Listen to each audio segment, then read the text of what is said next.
All right, everyone. Well, they tried holding us down yesterday. Emu tried a second Void Century. Oda sent his goons after us, but they can't hold us down, and we're here. And it's not lagging from what I can see. I have it up on my end, like the YouTube thing. It looks like we're all good.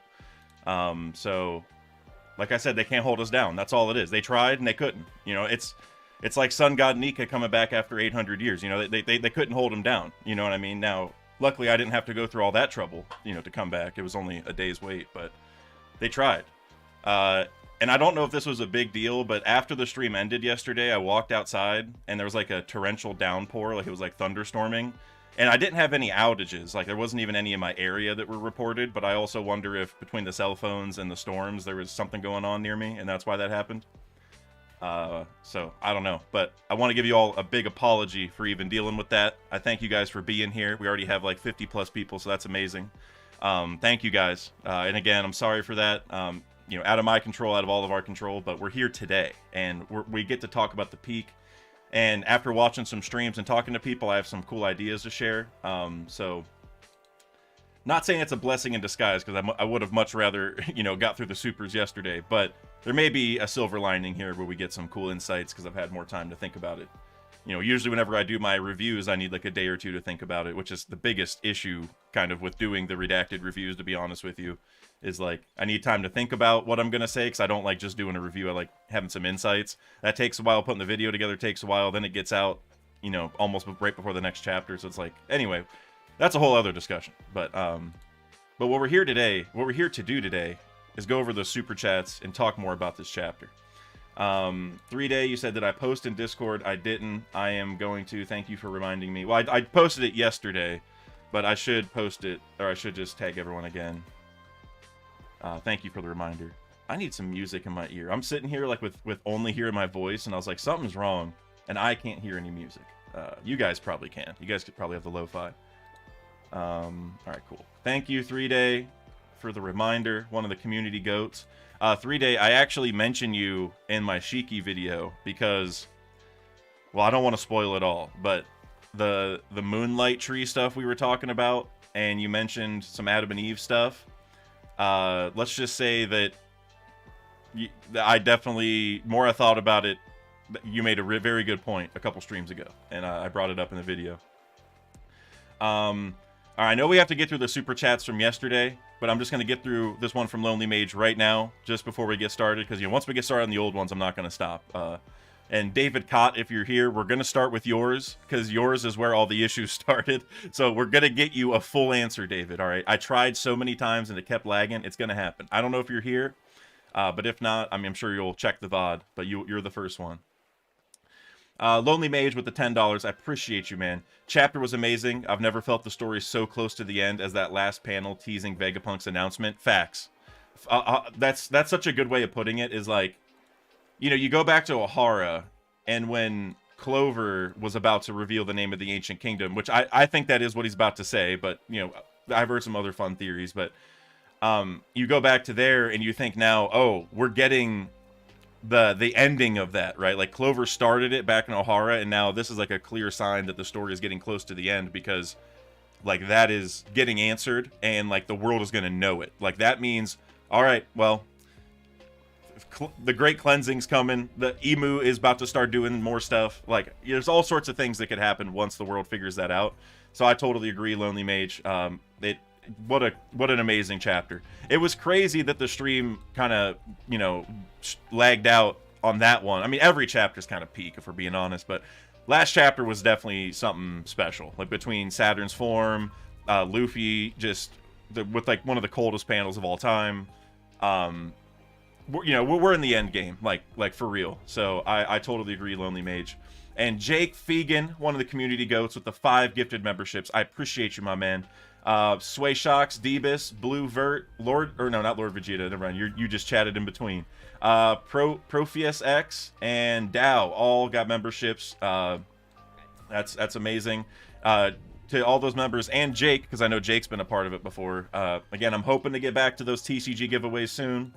Anyone who signed up before the end of January, that's right, yeah. You guys, you'll be eligible whenever it starts, FYI, and anyone who became a member now, by the end of next month, if the market isn't fixed, I'm just going to do Japanese cards. That's where I'm at on it. And we also Japanese sets come out before the English sets, so I can also, you know, get sets that wouldn't be out for a while in English. So that's kind of an advantage, but we'll figure that out. All right. I do want to go back over to the super chats from yesterday, just because, I mean, that is a big reason why we're here. Because there was a lot of great ones that I definitely want to get to. Because I missed quite a few once, you know, Emu brought the Mother Flame to my house. So, all right. I wish I could, can I show them on screen? I didn't really think about that, but I might be able to. Could you guys, well, I wish I could. I'm just trying to. I should have thought of this earlier. It would take too long to set up. I'll just say them. All right. Let's see. So David Cott is the first one. David, let me find yours. You know what? I could show this, couldn't I? I could show this. Okay. You know what? I can show it. I am gonna do it. I'm gonna have a little thing off to the side. I just figured it out. One moment, guys.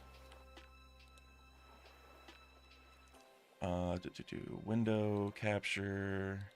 Figuring things out.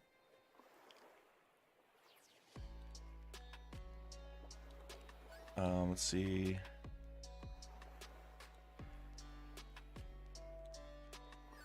Okay. Look at that.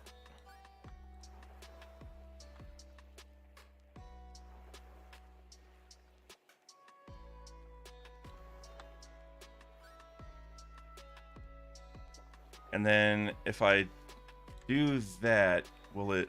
Yeah. Hey, look at, hey, that was pretty quick. I'm actually really proud of that. That was like maximizing my Streamlab skills in short order right there. You know, I can probably do that too. Well, yeah. Look at that. Hey, boom. David, you're first up. I see you in the chat, my guy. I'm glad you could make it. Okay, actually, I do need to. Well, actually, I can pull this over here. Perfect. I gotta pop out chat. Sorry for the extra technical. Well, it's not even technical difficulties. Just I should have thought of this earlier. All right, I got the chat up where I can see it. There we go. Perfect. Oh man, I'm happy now. I mean, I was already happy, but you know. All right, David Cott, my guy. For what is to me the 100th time, because I did say it several times, but I know it got cut off. Luffy pulled an Uno reverse card, and he won't let the Marines and Gorosei escape. Goosebumps. Rip Bozo Vegapunk excited for his post-mortem lore dump. So as for the reverse Uno card, that is maybe the most beautiful part of it, because the entire point of Chapter 1108, well, the whole arc in general, but 1108 and like the preceding chapters before it are like the Buster Calls happened, all the Marines are leaving, except for those two, right? Like Kizaru and Saturn are staying there, and like they were expecting to like take care of business, and now it completely flipped where it's like you guys aren't going anywhere, like we got, you know, like we got stuff to deal with, like sit here, you know, it's time to fight. Like that's just, I don't even, like, one of the craziest panels I've ever seen in One Piece for sure. I got a lot of windows up. Give me 1 second. I'm trying to find the chapter window. There we go. That's not gonna move it right. Okay. Yeah, like this thing with Luffy grabbing the faces, like, come on. I've already seen colored versions of it. I think Greesh did one, and I saw a couple others. I mean, phenomenal. Whenever that gets animated, I mean, that's, I don't even know what to say. The whole Egghead arc, once you get to, I would say, chapter 1079, when Shanks fights Kid, because that's when we dip away from Egghead and we go to Blackbeard and we go to like the Reverie and all that. From chapter 1079 onward, like every episode is going to be streamable. You know what I mean? Because I mean they all are to some people, but for me, I only do it here and there for like super hype ones, and that, I mean, I might be streaming every week for a while during those. So I'm super excited. And then what else did you say? You said Bozo Vegapunk. Like, Vegapunk is no Bozo, my guy. All right, I love my guy Vegapunk. But the RIP part, now that I've had more time to look and analyze it, which again, this is one of the benefits of me having time to think, is that, so it does, well, I don't think he's gonna, is he gonna die eventually? Probably. Is this his final death? Like, are we ever gonna see Vegapunk speak again? Because we can see his heart flatline. I don't think so. I think that between Kizaru potentially cauterizing the wound, the extra organs on the island, and I know this sounds ridiculous, but like, you know, Luffy died and came back because he like restarted his heart with his fruit. What if Luffy just grabs Vegapunk and forces his heart to beat again like Luffy did to his own, so Luffy can do that to other people? And I honestly could see where that's going. So Vegapunk gets to like experience himself like, damn, this is the power of Nika, like literally restarting my heart, which like maybe it's not the heart he has because maybe it's damaged, but like basically, what if he goes to the Sunny, Chopper got one of the hearts from like the organ place they have on the island, does a heart transplant, and then Luffy makes it start with the Drums of Liberation or something. Like something that would be like super crazy. That's like way out there, but I think Vegapunk did die maybe only temporarily because of the flatlining, but I can't see this being the last we've ever heard from Vegapunk's mouth. You know what I mean? So I don't know where that's going to go, because, you know, Oda's not one to kill people very often, and I don't think this little panel here where he dies, like that's not... Obviously, he had a little more shine before this, but it doesn't feel like a death moment for One Piece. You know what I mean? Like, you think about, like, Kinemon dying, which he didn't even die, so, you know, that's really bad, but, like, Yasu. Remember Yasu's death scene? Like, we're like, that dude's dead. Like, you knew. Now, could Oda have pulled some trickery to bring him back? Maybe, but, like, that was a death scene. Like, you felt it. Same thing with Kinemon, even though he wasn't dead. This doesn't feel like that, to me. This feels like I said in my prediction video, it feels like the "oh no anyway" meme. Like this is maybe a little more scary than before, but that's how it kind of feels. Is like, it's not... Oda's not making us feel worried about the death, I guess is how I describe it. So we're have to figure that out. But maybe part of it's just copium, because I don't want Stella to die. That could also be a factor. I'm not gonna lie. But also the post-mortem lore dump, I'm also excited, by the way. Which, like, it is a post-mortem lore dump because it looks like that message started because his heart stopped. That's like what I'm gleaming from there. And so it is a post-mortem lore dump in that sense. Like, I think it'd be really cool if in that message he's like, hey world, if you're hearing this message, that means I died. And maybe he'll even say, and probably by the hands of the government. Like, it's kind of like the opposite to Clover, where Vegapunk made it so his message would be sent after he died, where Clover died trying to send the message, if that makes sense. And I wonder if Vegapunk is going to say, like, you know, hey, if you're listening to this, I'm dead, so FYI. But then if he gets saved later, then it would be like really shocking to see that he's still alive, and maybe he can even tell the world, like, I'm alive because of Nika. Like, Sun God Nika saved me and brought me back. You all need to believe in him, etc. Like, there's a lot that Oda could do. So I'm also super excited. All right, next super chat from Muglatan said, me when Vegapunk died. Oh, for Dak's sake. Hey, look, we'll like I said, we'll see if Vegapunk's dead. You know, we'll I'm not. He's definitely dead right now because of the heartbeat. You know, so we'll see. We'll see if he actually. We'll see. It might be copium on my end. No problem admitting that. Kush Daddy said Vegapunk heartbeat flatlines on the monitor at the end. I think he may actually be dead. Yeah, so that's kind of what I was getting to. And honestly, seeing your super chat might be one of the first times I realized that. I'm not even sure, because I know it was sometime after I read it I came privy to that information. Yeah, I agree. He's at least dead right now. I think he's gonna get saved, which, like, again, like Luffy died. We even saw Luffy's like heart flatline, like it was like that. It wasn't like on a monitor like that, but that's like the sound effects that it played. So it's a very similar vibe, honestly, to Luffy dying, and I think that's where it's headed. Is he's gonna save him? That's my ideal situation here.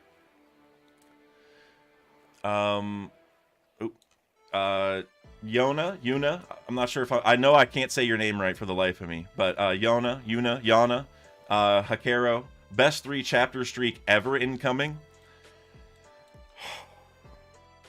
You know, I don't want to be a prisoner of the moment and say yes, but I don't have another 3 chapter streak in my mind that definitely compares. Like, maybe 1040, no, I wouldn't say 1044, 1045, 1046, because 1046, isn't that the Raizo water chapter, I think?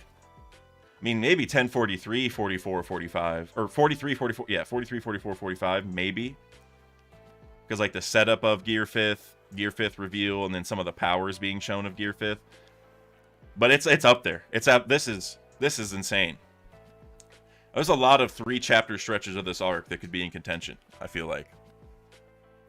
By the way, shout out to the 100 people here for the makeup stream. That means a lot. I really appreciate you guys. If you wouldn't mind liking the stream, that would be amazing. You know, a lot of my streams I make members only afterward, just because for like algorithm purposes and stuff. But this one I am gonna leave public, so every like would help, you know, for the algorithm. So, because I want you guys I gotta leave it public so the people who did the super chats can see it. You know what I'm saying? So yeah, I'd appreciate that. Let's see. Next super chat is from Sam Fisher, I think.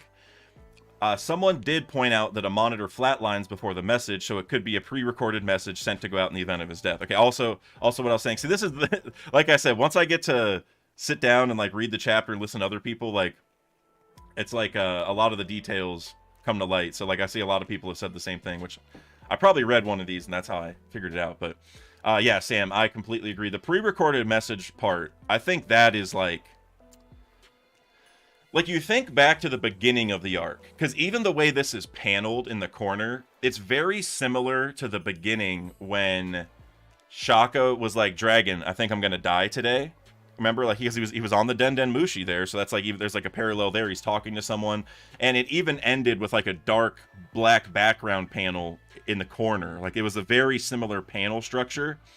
And so Shaka saying that, it almost makes me feel like, I mean, they obviously knew it all along, but like they prepared for it. Like, all right, well, it's like now that I studied this void history, they're gonna come for me to erase this history.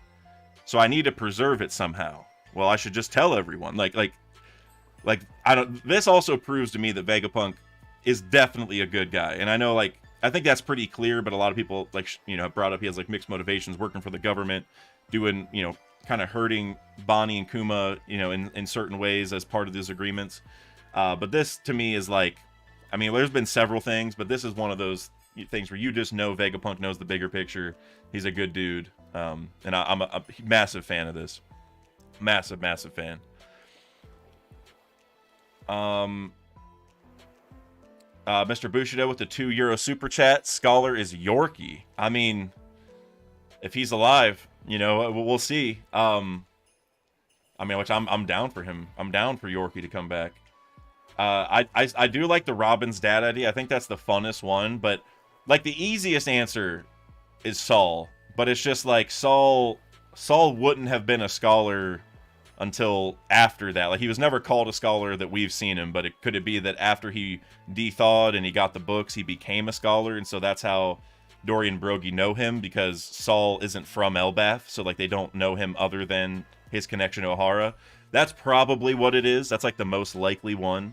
But because they say that scholar, I'm still hoping it's not him and it's Robin's dad. I think Robin's dad would be the most fun answer to bring him back and like see a flashback of Robin's dad showing up like a certain you know time period ago. Like, even if Robin's dad went to like Little Garden and told them, there'd be like so many cool things. Or 3 days said Robin's mom. Yeah, or Olvia. That would also make sense. Like, I mean, it wouldn't make sense in you know, that's really bad if the government didn't kill Olvia that day. Like, that's a big L for the, I mean, it was already an L in terms of letting Robin live, but that would be an even bigger one. But it would be cool. So for the same reason of Robin's dad. So I'm cool with those. I like both of those the most. But Saul is probably the most likely answer, for better or worse. Then let's see here, Mr. Bushido again. Scroll it up. Mr. Bushido again. Bonnie can age up to Seraphim. Uton cover page as a stand-in for Carrot and Bonnie. Explain on Discord. I'm not crazy, you're crazy. Frankie never got to show Vegapunk to Sunny. Okay, we did talk about that in the Discord a little bit. Like I said, that, you know, look, you know, unless they make some wine out of grass, you know, because they're all drinking wine in that picture, you know, I don't think Carrot can even be involved. You know, if there was some grass wine, then I might believe it. But I don't know. You said I'm not crazy, you're crazy. We'll have to see. We'll figure that out. But you said Frankie never got to show Vegapunk the Sunny. That's true. Now, Vegapunk probably saw the bounty posters, though, which I love how that tied to this chapter. That was phenomenal. Because, like, they didn't know who Frankie was. But that is... Well... No, I don't know, because it was on the Vega Force originally, and then Lilith took it up. So, I guess he hasn't seen it yet, has he? I wonder what he's gonna say. He's gonna get onto the Sunny though. Like Sanji's still carrying him. Like Sanji's not gonna just drop him, especially with Luffy having a hold of the other two people. So Vegapunk, I don't know. I need Vegapunk to live. He's gonna be on the Sunny. He's gonna wake up like I thought I died, and he's gonna see like the Sunny's figurehead and be like, Frankie, is that you or something? I don't know. That's what I'm hoping for. Also, just because I saw this in the chat real quick, Off Skyus, who said the Ancient Kingdom is called One Piece. I agree with you. That Hidden's been preaching that for a long time, and that's been my go-to for the name. I completely agree. We can definitely cook on that a lot more once I get through the supers and stuff, because that's the talk of the town for me. That's like the biggest point, is the Ancient Kingdom name. That's definitely what it's going to be, I think. Sam Fisher again with the $5. I appreciate you. Who is the scholar? Salt. It's like I have future sight. Like I keep talking about these points, and then the next super chat says it, and I swear I'm not reading it beforehand and doing this on purpose. Who is the scholar? Saul? Is Olvia still alive? Another giant, maybe named Odin or Mimir, who is the Norse god of wisdom. So, well, since I already talked about the scholar part in Saul, I'm going to talk about the second part more. The Odin or Mimir part.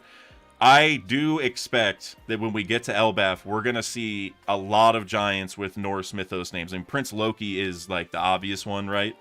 But I'm sure we're going to see more of them once we get there. Now, as far as the scholar part, I don't think any of these other random giants would be the scholar. Like that's got to be an Ohara connected person, I think, just by the name scholar. Like, it could have been an Egghead connected person if it said like one of those scholars, because then it could be one of the people on the ship that they saved. But the way they said it, I think it has to be Saul, Olvia, or Robin's dad. I think like those are the three for sure answers. Or Clover, but like I don't know when Clover would have met them that far in the past, because like Vegapunk has been around for a long time, like even before Clover died. So I'm not sure, but I think Saul, Olvia, or Robin's dad. But as for like Odin or Mimir, we're gonna like I don't want to say it's gonna be a Scabbard parallel per se, because the Scabbards were set up so far in advance. Like we got really, really close relationships with the Scabbards, and so it's not quite that. But I think a similar vein where there's gonna be a group of people protecting the royalty of Elbaf. I do think we're gonna find that.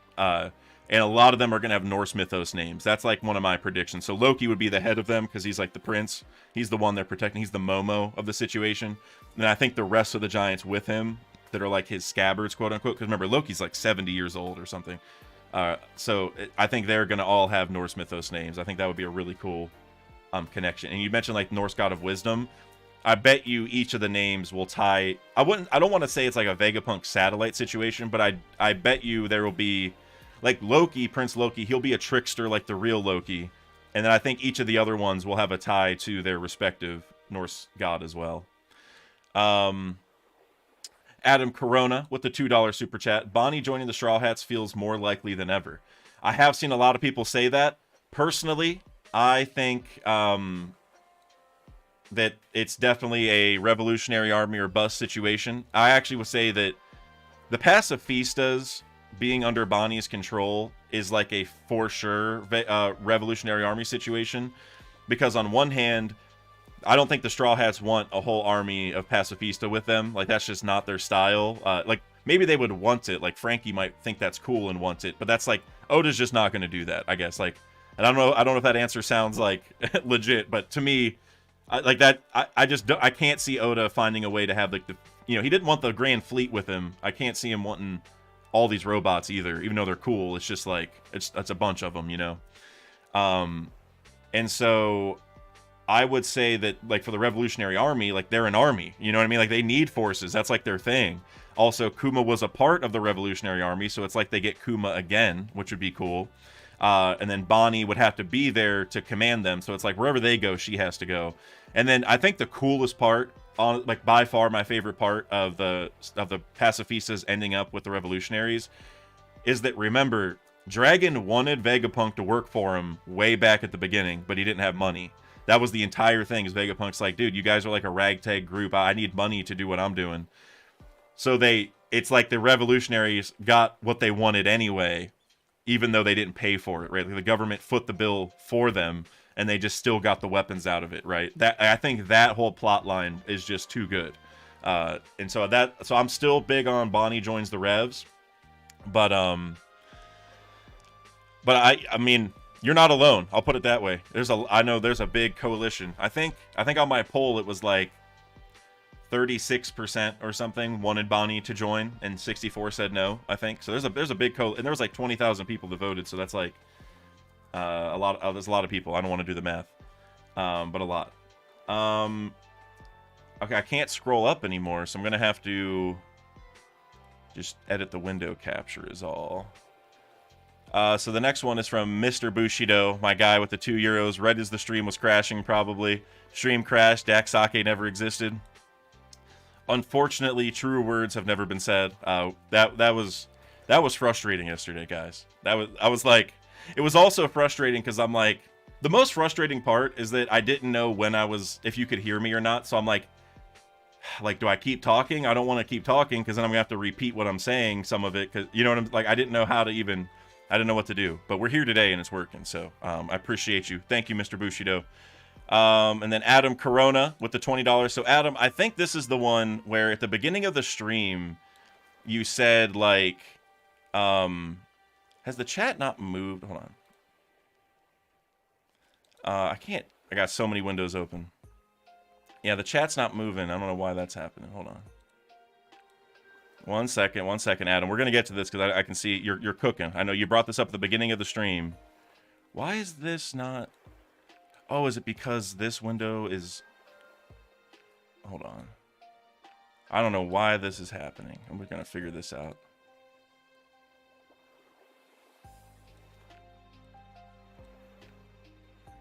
I don't know why the chat's not updating.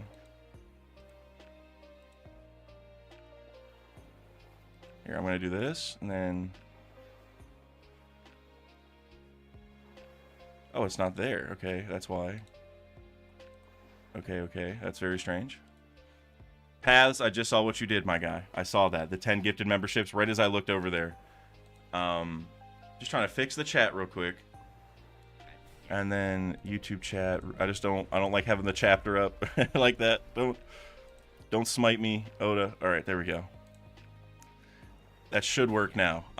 Okay, and Adam, I will get to your super chat in just a second, but just real quick, just because I saw it, my guy Paths with the 10 gifted membership. Paths, thank you so much, my guy. Every time I see your name, I think of Pathfinder from Apex, because that was my first main, and like and I called him Path. You know, I mean, I think everyone does. And every time I see your name, I can't help but think of Pathfinder, who's a goat, like a literal, like the best character in that game as far as like, well. Okay, I don't know all the characters anymore, but for a long time, he had the best personality, so it's a compliment. Appreciate you, Paz. Jonathan, Offskias, Akash, Derek, Mugen, Adex, Section, Jordan, Fabio, Sword Egg, all getting memberships. Welcome to the Afro Gang, guys. Like I said, I'm hoping to get back to those TCG giveaways soon, which are for members only. I always like...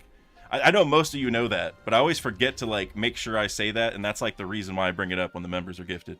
Hoping to get back to those soon. But thank you very much, Paz. That's amazing. Thank you. All right, Adam. Now that I got the chat fixed, let's get back to your chat.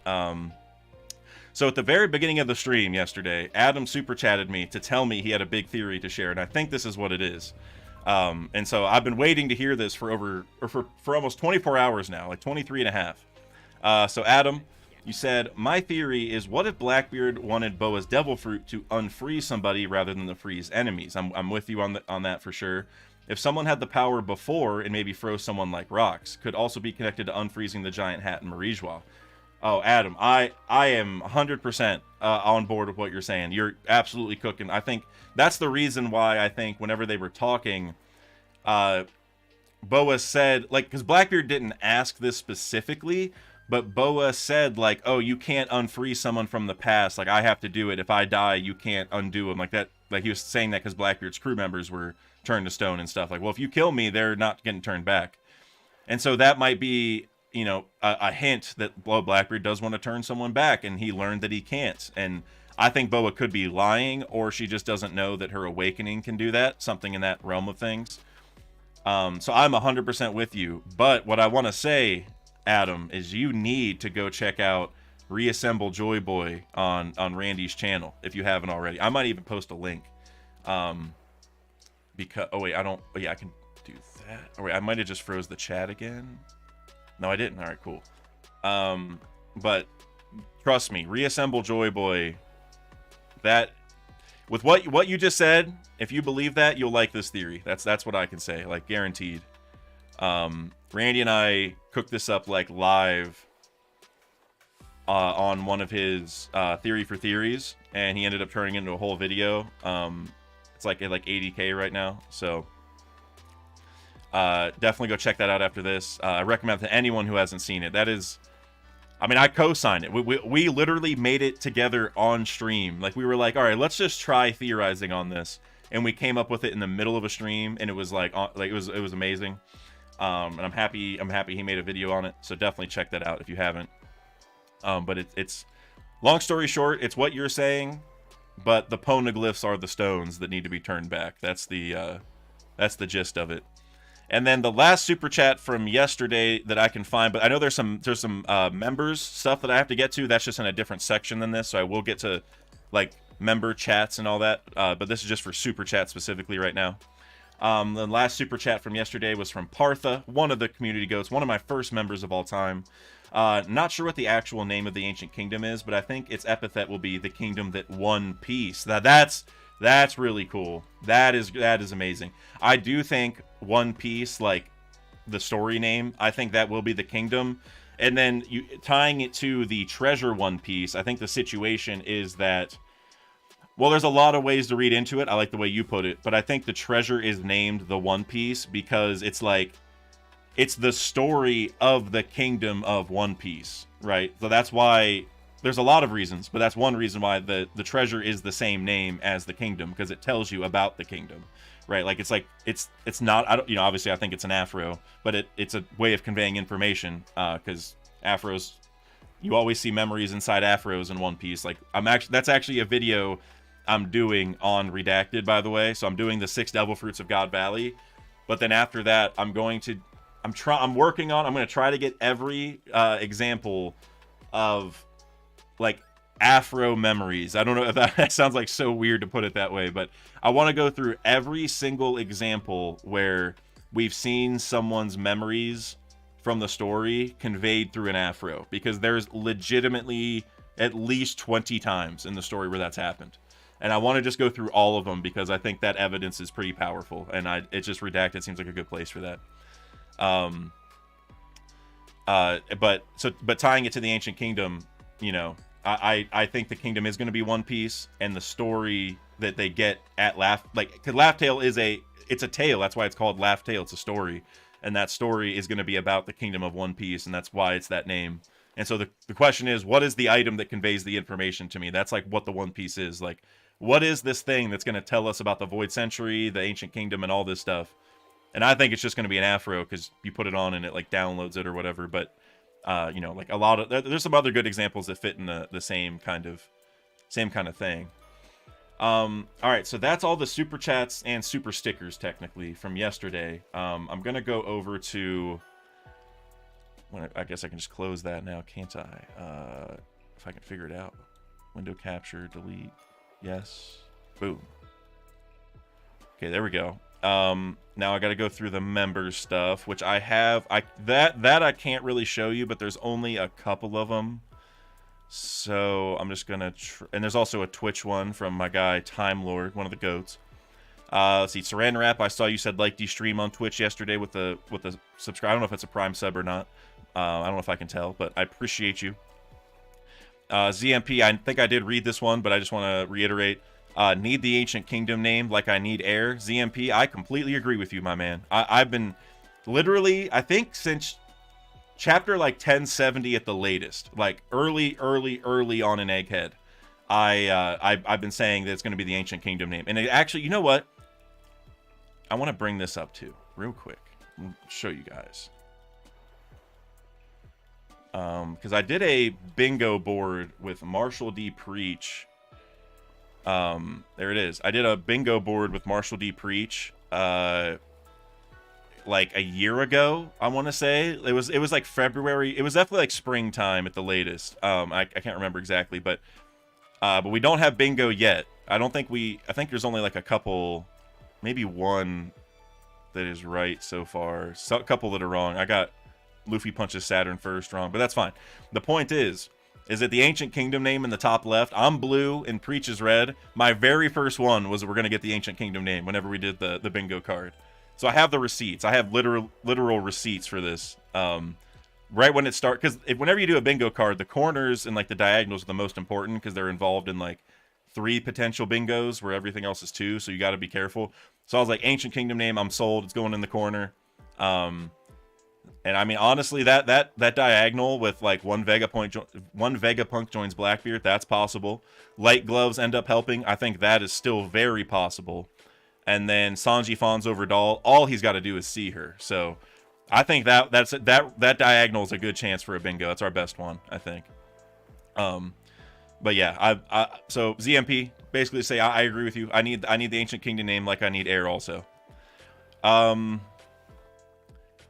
then let's see, a couple other members related messages from yesterday. Guardian Tree celebrated being a member for 2 months. I appreciate you, bro. Coming back around for a second month.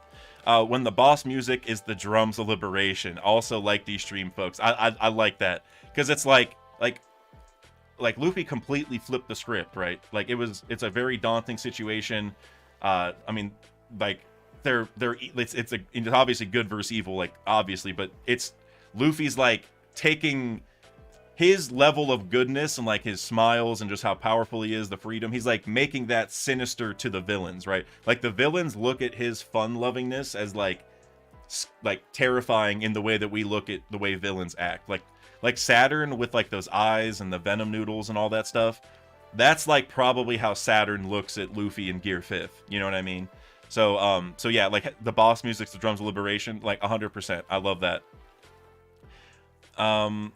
Partha celebrated being a member for 14 months. Like I said, one of the very first ones. Vegapunk saying the name of the Ancient Kingdom. Book it. It seems that way. It seems like that's exactly where this is going. I gotta admit, I like the idea that he gets cut off like Clover did right before he says it, but then like Robin finishes it. You know what I'm saying? If that makes sense. Like Clover, it's the exact same point. Like maybe the whole island blows up so the recording doesn't get shared or something, or I don't know how that would really work.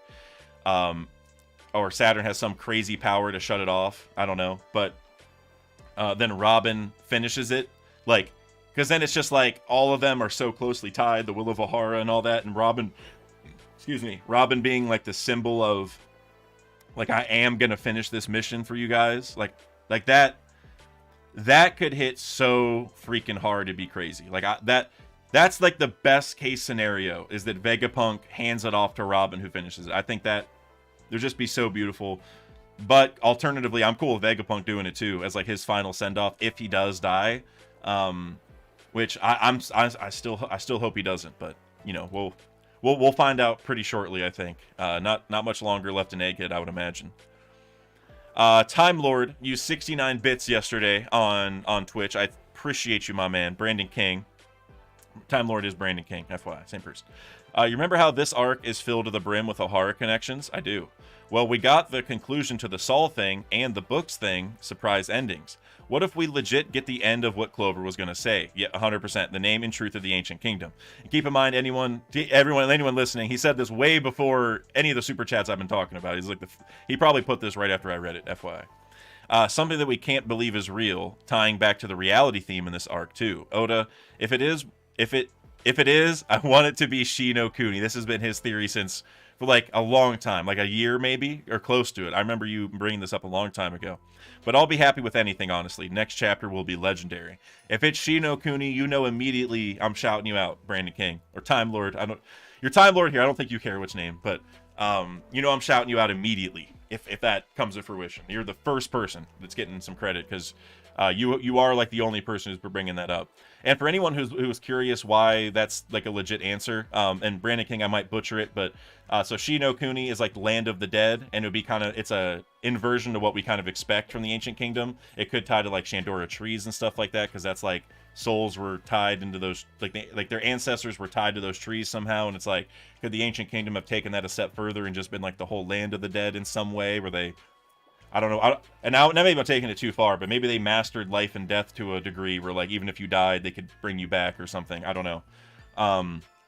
But the big thing I think that makes sense for this theory is that the Shi part of Shi no Kuni, Shi is like Luffy's laugh, like she. So having Shi in the name, that does make a lot of sense. That makes a lot of sense for the same reason that Drum Kingdom makes a lot of sense to me, because it's just the drums, like the drums of liberation, the kingdom of the drums, like that would make sense after the fact, you know what I mean? Like, I don't think that wouldn't seem like an unreasonable answer. But I think I'm going with Kingdom of One Piece. I love that. It'd be cool for Hidden to get such a huge W. And I mean, I think a lot of other people have agreed with it and talked about it too, but he was the first person I ever heard of it from, so definitely want him to get that if you can. Okay, I think I got a couple more here. Well, I saw a couple people became a member. Adam Corona became a member. Adam, I appreciate you, man. Thank you. And Trevor, for those who don't know, Trevor does a lot of my thumbnails. Trevor did the Zoro vs. Shiryu one that I did last time.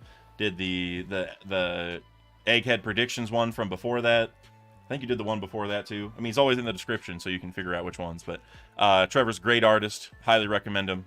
You know, don't hit him up too much, because I need him. But you know, if you need work done, I mean, that's your guy. Links in the description of those videos.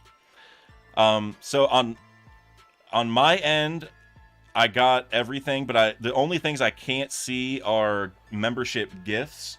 But I'm gonna go check, because one of the absolute community goats of all time, literally, like, when I say goat, I know goat of all time makes no sense, but it does here, because literally 3 days one of the goats in 3 days sent me all of the, I don't know if it's all of them, but a bunch of the donations from yesterday, so I didn't miss them. So major shout out to 3 Day for that. And there are some here that I already see that I missed, so thank you so much, 3 Day. This is amazing. I'm just trying to figure out how to do this in order.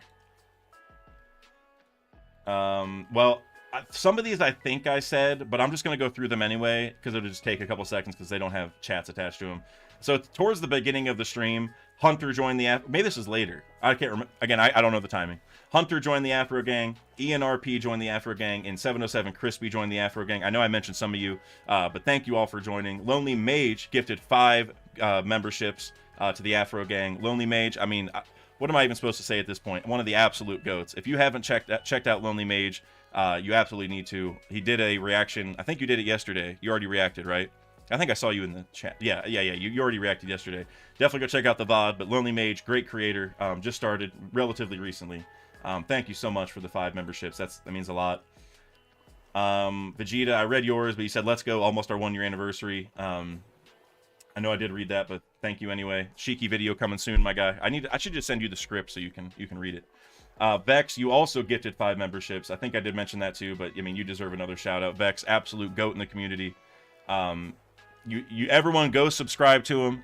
Vex, I saw your post earlier. He did a community post, and I'm gonna paraphrase it because I don't remember everything you said, but you said something about I'm gonna start cooking, and that means you need to go follow Vex. So Vex, if you're in the chat right now, go ahead and link yourself. I know you always link everyone else, but please, you absolutely deserve to link yourself. Definitely go check out Vex. I will absolutely. I'll tell you now. We haven't even planned a day or a time, but I'll tell you right now. I will be on Vex's channel at some point. I've already been on TLA with Vex, so it's like wouldn't be that much of a shocker. But I will be on there. It's worth checking him out for sure. Great theorist. I think that's all of them right there. That looks to me like I got everything from yesterday. If I missed anything, feel free to yell at me. I will try to make it up to you. But I think I got everything from yesterday that I can find on my end. Oh, Vex, I see you sub to TLA. Find me on TLA. Well, there you go. Whatever Vex is linking, just go check him out. That's he's the linking legend for a reason. Oh, and Vex, I wanted to mention this to you because this has crossed my mind probably every time I've said linking legend, and I just haven't stopped to say it, but I need to now because it's bothering me too much. Like I was literally, I don't know what I was doing, but I was doing some house chores, and it literally dawned on me like, Dak, you got to mention this at some point. So every time I say linking legend, I want to say winking lizard, like the bar or restaurant, if you're familiar with the winking lizard, which I love the winking lizard. And I'm serious, like right there, I almost said, like in my brain, they're almost the same thing for some reason. Winking, because it's like winking lizard, like it starts with the L on the separate thing, like on the second word. And so I'm just like winking legend lizard, like bro, it happens every time. I almost say winking lizard, and I had to say it, which I love it. We had our only winking lizard that was near me close recently, and that's probably why I'm thinking of it, because I can't go there anymore, unfortunately. Okay, now I gotta get through today's stuff. So Lonely Mage, I did see your super chat. I said that one earlier. Appreciate you again, one of the goats, being here today and yesterday. Thank you, my man. Thank you. Also, on the Twitch chat, so you guys can't see it on because I have just the YouTube chat up, which I'm trying to figure it out because I like the YouTube emojis, and but they don't show up if I just do the Streamlabs chat, so I gotta like do some other, I think, third-party stuff, and I just haven't had time, so I just did the YouTube chat here because the emojis are so good. But over on Twitch, because I can see it on Streamlabs, I see my guy Captain Falcon over there. One of my real-life friends who just got caught up said winking lizard has good wings. Dude, at least the one where we're from, where we grew up, it had the best. Like that was like my favorite restaurant to go to. The iguana at the front, that was peak. That I lived for that, dude. Like, you know, I mean, don't get me wrong, I love eating food, especially at Winking Lizard. But when I went there, you would catch me by the iguana like the entire time. That was like my favorite part of the whole place. Off Sky, as you said, why can't I buy memberships? Don't see the option on my phone. Well, you have one that was gifted, so that I mean, that wouldn't stop you from gifting other ones, but that might be part of it. If I don't know, I honestly don't use YouTube on mobile very often, so I am not too sure, to be honest with you. But thank you for even thinking of it. I thank you very much. All right, now I'm going to get to the other super chats for real from today, so I can get fully caught up, and then we can cook about the actual chapter, because I have a couple theories I want to talk about. Paths celebrated being a member for 10 months, and you gifted some memberships earlier too, right, man? Paths, thank you for your generosity, my man. Thank you. You said, what if Stella comes back as a robot? Okay, this is actually one of the things I wanted to talk about. I think Shiny Charizard mentioned this also in the Discord yesterday, and I was talking about it because what I compared it to for him, and I don't know if this is what you're saying, Paths, but what if it's like Karen from SpongeBob, but like you know, like Vegapunk just becomes like a robot face, like Punk Records, it had his brain in it and everything. He already split his body up supposedly into 6 satellites. Like, I don't think it's like I think we need to get more information on that, because I think it was maybe presented as like a pretty literal thing, but I think it's more of like a like open-ended thing. I don't really know how to describe it, but it's a little weird. But I wonder if Vegapunk could literally just become like full cyborg, because that's kind of what he did to Kuma, right? He turned Kuma into a full cyborg. You think about Frankie. Frankie has close connections to Vegapunk. He's a cyborg. He's like half and half, and like slowly becoming more robot, kind of. And so Vegapunk doing the same and becoming some kind of crazy robot thing, that makes sense. Like, what if Vegapunk just became the ancient robot that's on Egghead? Like, he just merged with it somehow. Like that part's kind of crazy, but I'm with you, Paths. I think that's a very legitimate option. And that's why I keep saying, like, I don't think Vegapunk's going to die. I don't know how. It could be heart transplant and his heart starts beating again from Luffy. It could be that he becomes a robot. I don't know exactly how it's going to work, but it just doesn't feel like Vegapunk's dying right here. Like Oda has to sell it more, in my opinion. Like the Yasu death scene, that was absolutely on that level. And so I'm waiting for something like that. But I'm with you. I coming back as a robot, that's legit. Shiny Charizard, speaking of the devil, with the $5. Maybe Oda didn't have Vegapunk see the Sunny because you'll know it's Ancient Kingdom tech, aka the anti-Pluton. That's a really cool connection. That is I don't think that's quite the case. I don't think Frankie made the Sunny, and I'm not saying this is exactly what you're saying, but I don't think Frankie made the Sunny exactly trying to make the anti-Pluton or anything. But I think it would be kind of cool if like what if the designs for the anti-Pluton thing, what if that like Frankie used some of those like mechanisms, not like the design necessarily, but maybe he noticed like, oh, that had this kind of cannon, I'm going to use that. Or like maybe he got the Kude burst idea from it or something. Like he took a couple pieces from it, but not the whole thing. But then maybe in a roundabout way that maybe like Vegapunk knows that that's the Sunny symbol.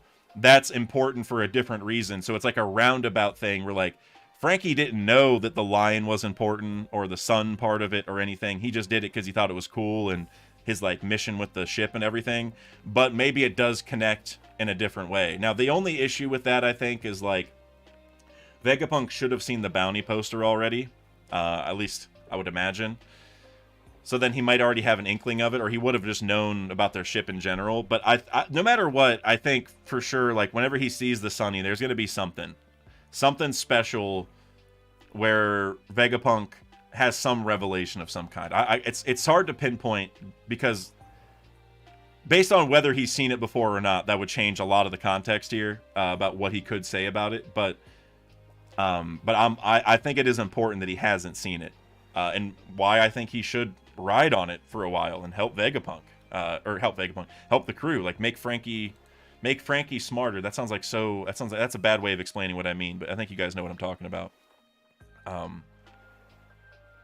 Hold on, where's the chat? There we go. So yeah, something like that. Shiny Charizard, I think something special. I'll put it that way. And then Kuya celebrated being a member for 5 months. One of the Discord goats. Well, community goats in general, but Discord especially. Vegapunk is about to expose the world government next chapter, 100%. And that's actually a really good segue to something I wanted to talk about with the ending of this chapter. Was at the bottom here. Let me read it. So yeah, so he says like, please bear with me. I'm about to tell you the truth about our world. And so the Ancient Kingdom name, that's, how do I explain it? Like that's important and that's going to get revealed, but that isn't the truth about our world. Like if he just said right away, there was a kingdom in the past named this, and that was it. Like that doesn't tell you the truth about our world in the way that would make sense, I guess, to everybody. So I think it's going to be like, long ago there was a kingdom that prospered and everyone was happy and they were able to take life to a level never before seen, and everyone was free and they could travel the whole universe and like X, Y, and Z, like all these great things that people would love, like think positives. And then he'll go, but the kingdom that we know of now killed them all, and they are trying to hide that truth from you, and I have figured it out. This kingdom's name was blank. Like, it's going to be like a somewhat short speech. It's not going to be like the whole Void Century or anything, but he's definitely going to say, like, there was this great thing that everyone loved and we should aspire to be, and the government got rid of it, and they do not want you to know why. The kingdom's name was this. Because then once he says the kingdom's name, if it is One Piece or something that makes sense to people, then it's all going to be like, wait a second, like, the thing Roger found, that treasure, is that, like, everyone in the world will have question marks, and like a question marks and exclamation points coming out of their head, like, wait, whoa, like, what is that? This is coming from Vegapunk, like, we gotta believe it then, like that. It's gonna be really crazy. The world's reaction to this is gonna be one of my favorite parts of this arc for sure. And I love the way it's happening, because I thought it was gonna be like Morgans. Like that Morgans is the easiest answer for all of this, which it's Morgans could still play a big part in this, because I don't think we fully understand how he's sharing this message, right? Like is this going to everyone with a TV? Because that was kind of what happened with Uta in Film Red, right? At the beginning, like, didn't everyone in the world hear about her, like, song, and that's how they got trapped in the song world or something? I can't remember exactly how that worked out, but there was something where everyone in the world heard what was happening on the TV, right? And so is he like hacking into everyone's TV right now? Do they like, I'm not exactly sure, because like you look at Marineford, everyone was like anxiously watching the TV because they knew the execution was coming and all that. I don't know if everyone's like looking at their TV wondering how this is going down, so I'm curious on the mechanism in which this is getting shared. So maybe Morgans will still have a role to play here, but yeah, I don't know. Whatever's about to happen next chapter, guys, is going to be insane. I mean, not that any of you guys here would think about it or, even try to do this, but if there was ever a time to, like, keep spoilers to an absolute minimum, this is the week. You know what I mean? Like, we're also going into a break week, so, like, this next chapter could change the entire story. And we say that a lot because, like, there's so much going on in the story that's big time right now. But I'm, like, seriously, that's, like, the top of the line change the story talk. Once we have the Ancient Kingdom name and the world knows, there's no going back. You know what I mean? Like, that is like the instigator of like the final war in a lot of ways. Like, that is where the world government at this point is like, great cleansing, it's coming. Like, we're wiping you guys clean. Like, you guys can't know about that, So, I can't wait for it. And then SK super chatted 279 Canadian dollars. Thank you, SK. What if Emu is controlling Saturn? He's non-verbal. That literally couldn't have been a better segue to the thing I want to talk about the most from this chapter, which is Saturn. And I will talk about that in a second. Just real quick, Gunasty, I'm not sure if I'm saying your name right. I saw you became an Afro Gang member. Appreciate you, Gunasty. Thank you for joining. I'm hoping to, I talked about the members-only streams, but I'm hoping to do some members-only content also at some point. Just like, I've done them before, like just open discussions about things, and I think after the next chapter would be a good time to maybe get a couple creators just for like a call, and I don't know if I'll interview them, but I want to do just like a chill talk with some other people for a members video where it's just us talking about the hype of all this, basically. Which, like, that might be more fun for a stream, so maybe I can do a stream with it and then just make that VOD members only. I don't know, whatever it is, but trying to do more member stuff. Because you guys have been supporting like crazy, and I'm trying to give you guys something. That's why I've been doing the new emojis at a bare minimum. So at least you got those. Plenty of emojis. Which I updated recently. I think I can actually add another one now. I saw earlier, Pog, you were mentioning the Poggers Kaido, and I do like the Poggers Kaido emoji a lot. I have that. Well, I don't think I have it. I used it recently as like an image, like as if it was a emoji in Discord. So I should just make that an emoji. So maybe that'll be the next one. But all right, SK. So you said, what if Emu is controlling Saturn? He's non-verbal. So yeah, so this is like maybe the biggest thing for me that I want to talk about, because like the Ancient Kingdom stuff, that's super hype. We know that's coming, and we're gonna get to that next chapter. But this Saturn thing, this is like, Oda to me is sending a message right here that like something's going on. You know what I mean? Like, this, whatever's happening to Saturn is extremely important.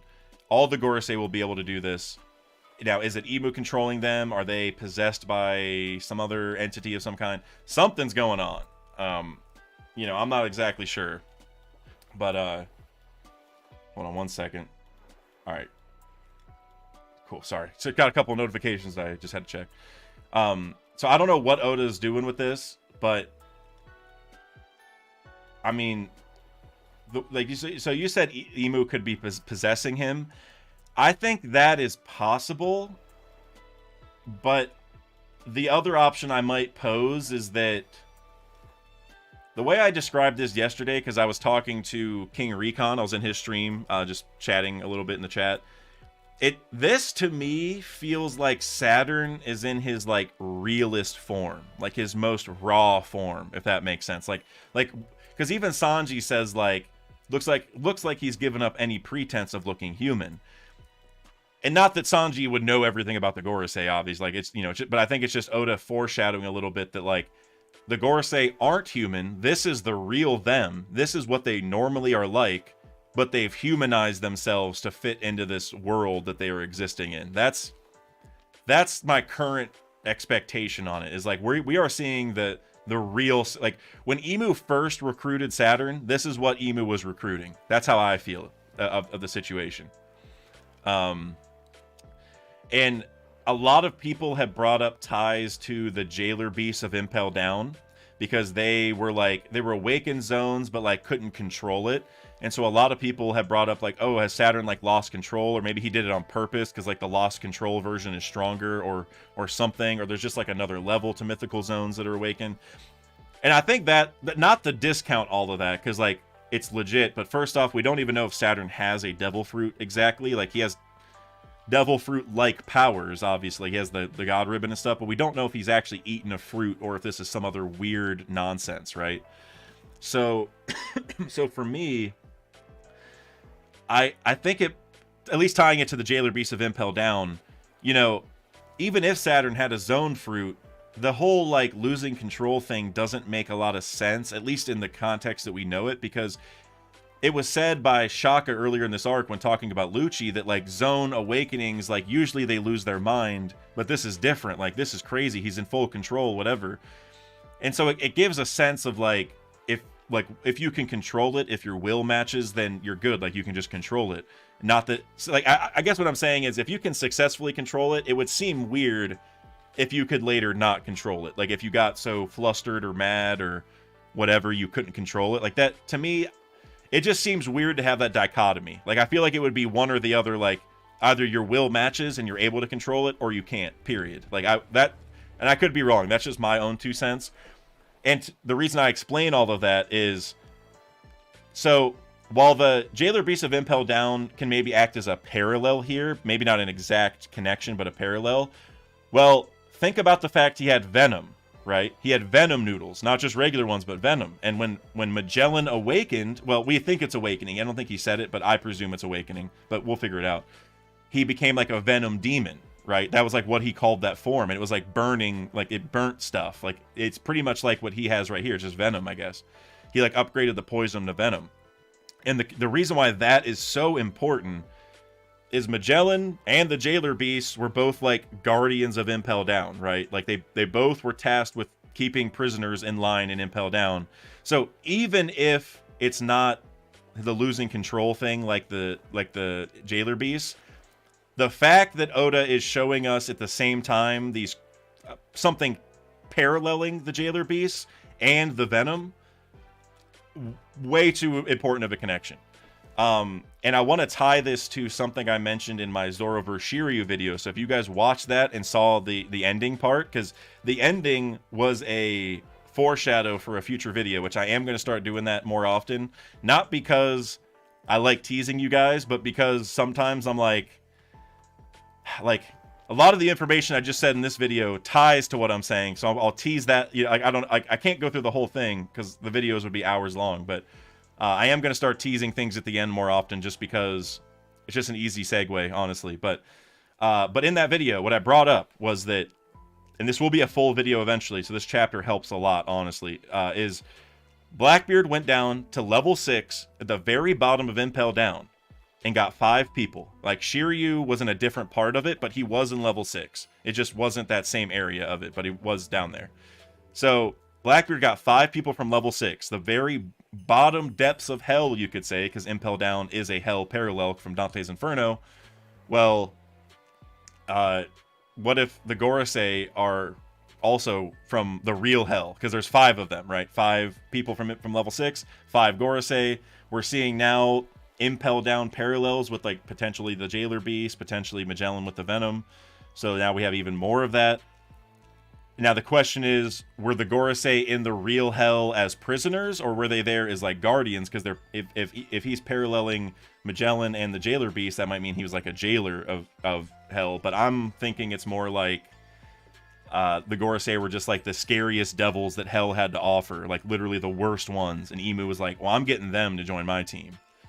And so tying that back to this theory, so you guys are getting like kind of a little bit of an early sneak peek into the video.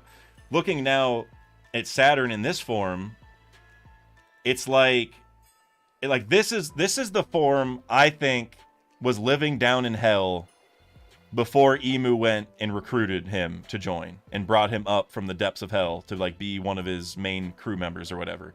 Like, I bet you this is like the normal Saturn. And then after Emu got this guy, Emu's like, hey, well, I need you guys to like look a little more normal. Like, otherwise, because like if you guys are going to be leaders of other humans, it's not going to work. It's going to be scary if you look like this. You know what I mean? Like, for diplomatic purposes, you need to look normal. Like, that's where I'm thinking this is all going. Like, we have seen Saturn reach his normal, rawest form. He's not holding back in any way. He's just, this is the Saturn, the OG Saturn. Everything else we've seen was like the humanized. And yeah, I mean, I got a little bit more to add to that in the video for Emu and Blackbeard, because it's an Emu and Blackbeard parallel video, so there's a lot to cook on. But that's where I'm kind of going with this. This is the real Saturn, and I can't wait to see what other people have to say, because I was watching. That was like whenever I joined King Recon's stream last night. Immediately I was like, "What'd you think about the eyes and the noodles, man? I need to know about the eyes and the noodles, because that's just craziness." Like that, the eye looks like not lifeless, but thoughtless, you know? And it's just, it's unsettling, man. Such a big fan. I did see at least one super chat of some kind that I want to get to. Okay, Time Lord, I saw you. Let's make sure I didn't miss anything else. Time Lord, I want to get to your donations real quick. 69 bits. Nice. I personally think Emu is a puppet leader controlling all of them. That also... well, I'll get to that in a second. As for the Ancient Kingdom, a wild guess on what Vegapunk will say. This arc is focused on what's real. Excuse me, I'm hiccuping like crazy. Real Wano was underneath regular Wano. Good point. Egghead looks like a cracked open egg. Vegapunk may be about to tell the world that the real world or One Piece treasure is inside the planet. You have to crack it open to get to the center. Hollow Earth theory. Yeah, I'm definitely with you that the One Piece treasure is... I think it's in the core of the Earth at this point. I won't even shy around it. I mean, I think you go... Well, anyone who knows Lafro Tale knows I think Long Ring Long Land is the entrance point. But I think that's just a way to get pretty much down to the center of the Earth, more or less. Now, is it like the actual center, or is it like... because like maybe like the lava part of the center is like too hot or something, you know? Maybe it's not in the lava, but I'm definitely with you that like in the center of the Earth. And maybe but tying it to like Wano being underwater, I think it could just be like the Ancient Kingdom. I don't know if Vegapunk will say this, but at least for what the truth is, it could be that the Ancient Kingdom is buried underneath a bunch of water, like it just is flooded, like the whole sea, which like that's part of why it's the Kingdom of One Piece. Like, it's like Pangea, right? Like, it's all connected under the water, and it was just filled with water, or covered in water, flooded, whatever the right terminology is. And then it was like, so we just see the islands poking up, right? Which is how our world is in real life, pretty much. Like, when it, you know, ice caps melt and freeze and pull water up and bring it back, whatever. And so I could see a world where like the Ancient Kingdom is all underneath the water because it was one big nation that was connected. And maybe even underneath that, like, because that would be like the floor of the ocean to a degree. Underneath that, which would be in the center of the Earth, is the One Piece, which is probably something that was really important to the Ancient Kingdom in some way. Like, well, I think now it's a Joy Boy's treasure type thing that he left to tell the story. But I'm wondering if Laugh Tale, the place, had a different purpose when the Ancient Kingdom was active, maybe, and that's everything that's going on. So yeah. Off Skies, you said it inside a giant whale, Laboon style, but way bigger. 100%, my man. 100. Yeah. If it's not, I won't say Oda messed up, because Oda will think of something better if he didn't do it. But that's an easy win, I guess is what I'll say. Oda absolutely should do that. The planet itself is a whale, AWOL says. AWOL, look, I'm not even gonna discount that, because we have the whale tree in Zou.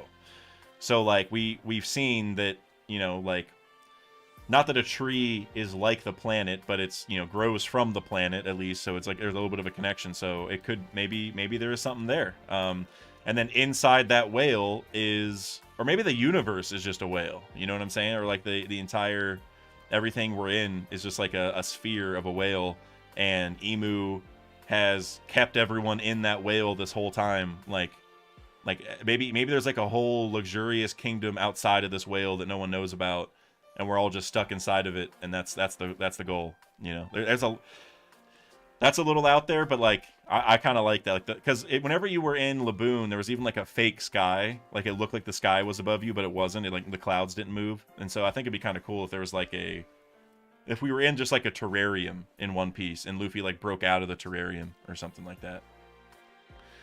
Oh, I saw Killer Comedy pull up. Killer. I saw the Pistons lost last night. They almost came back though. They were down like 40 and only lost by 10, I think. I'm actually about to pull that up. I know the Cavs play tonight. Did they play again?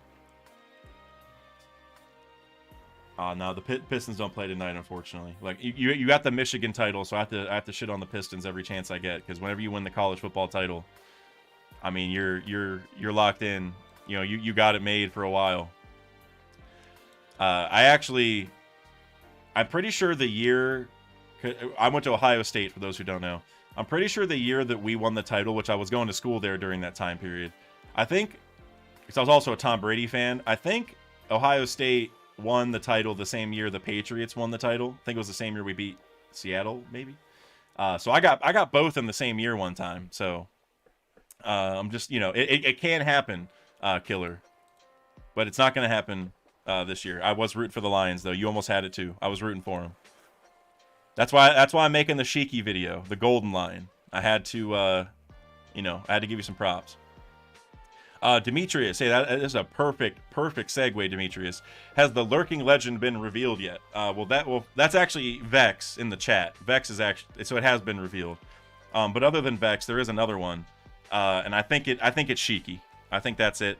Because like when Oda said it, that was like Wano. He was talking about like in Wano the lurking legend will be revealed, and you know, not that Shiki was necessarily revealed or touched on very much in Wano, but we did see his face when Higurashi was like telling Orochi the plan, you know, like how to take over Wano essentially. And so to me, that is very close to. I mean, that's because like. Not that that's a full reveal of the lurking legend, but at least the way that I know Mr. Bushido has theorized on, Lord Vegeta also in the chat, we've talked about this too. Ohara did a video on Bushido's theory about this, where like maybe Shiki was working with Higurashi, and that's why she had that. I mean, Higurashi had a mythical zone fruit, which like those don't come around very often, and so the fact she was giving that away to Orochi tells me like this was like a full-on plan, and Shiki is a master planner. That's like his main thing. Garp, maybe Sengoku, but I'm sure Sengoku would agree, but Garp definitely said it, and Whitebeard said it, where he's like, all right, Shiki, what you up to now? Like, you're always cooking. Like, what's your plan? And so seeing Shiki involved with Higurashi, and like with how important that plan was that Higurashi did, because Higurashi was doing that even before Kaido got there, right? Like, Higurashi started that, and I don't know the exact years, but like even in Kaido's flashback, you see Higurashi be like, hey Kaido, I have a proposition for you. Like whatever, you know, whatever her laugh is. And to me, that's like, we don't know much about her, but she just doesn't strike me as someone who would like have such good plans that she's getting like Yonkos involved. You know what I'm saying? Like, I mean, she had, by having the Shiki's face, she obviously was tied to them already, but it's like, she like put this plan together for Kaido to go there is like what it seems like. That's like too much. But for Shiki to do that, that's like, okay, Shiki is like older than Kaido. He was like, Shiki was on the rock screw while Kaido was a rookie. And so, I talk about all this in my next video, by the way. I tried not rehashing Ohara / Bushido's video that much, but I do talk about some of those main points because they're so relevant, because I do agree with some of them, not all of them, but that the Higurashi part. And then following that up with, like, you know, Higurashi died eventually. And so then Apu was probably the next, I wouldn't say, not that Higurashi was a lurking legend, but Apu was, like, Shiki's next version of Higurashi in a way, where Apu joined as like an infiltrator, and not that we have a direct connection between Apu and Shiki, but we did see Apu running on air on that one island in the time skip, and Shiki has the float fruit. So did Shiki awaken on that island so things could float or something? You know, who knows? And so there's just a lot of weird connections there. So I think that's the lurking legend.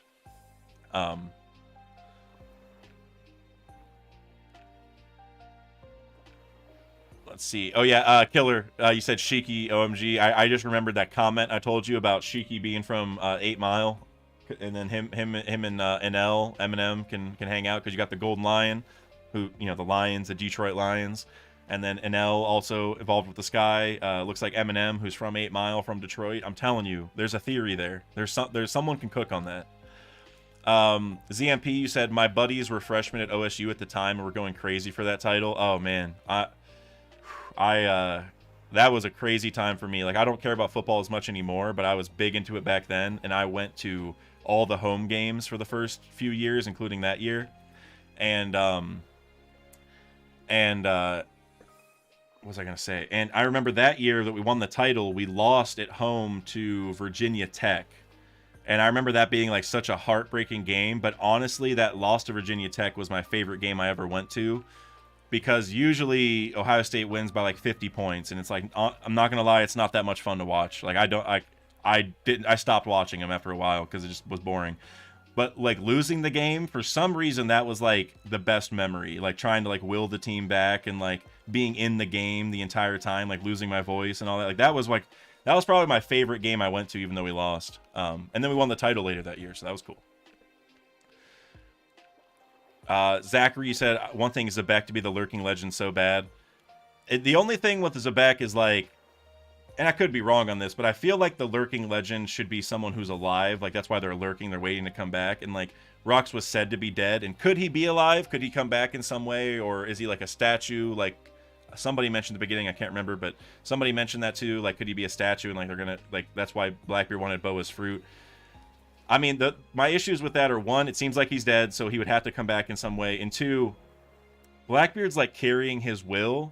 And so if Rox was alive in some way, then what is Blackbeard doing, right? It's like, was he just a pawn to bring Rox back the whole time? Like, it would be kind of anticlimactic if Luffy's final villain was Roger's greatest rival, you know what I'm saying?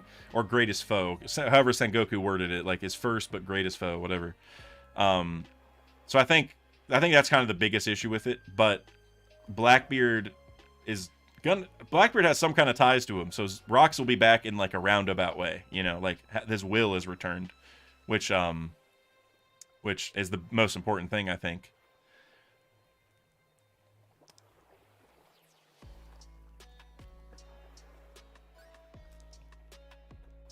Killer, if Rox kicked himself, would he kick Rox? I mean, technically, but I mean, other people could just kick Rox, and then they would be kicking Rox. I mean, Sanji's gonna kick Rox. Actually, speaking of Sanji, this is kind of a hot take in my Shiki video. It's towards the end, so you know, looking at statistics, most of you, well, you guys here maybe will watch the whole thing, but statistically, only like a third of people get to the very end of the video. But I think that Sanji might actually be the one who fights Shiki because I think Shiki's going to return in Elbaf, and that is like such a long-winded discussion. I'm not even going to get into that, but I think Elbaf is like the for sure answer when Shiki returns.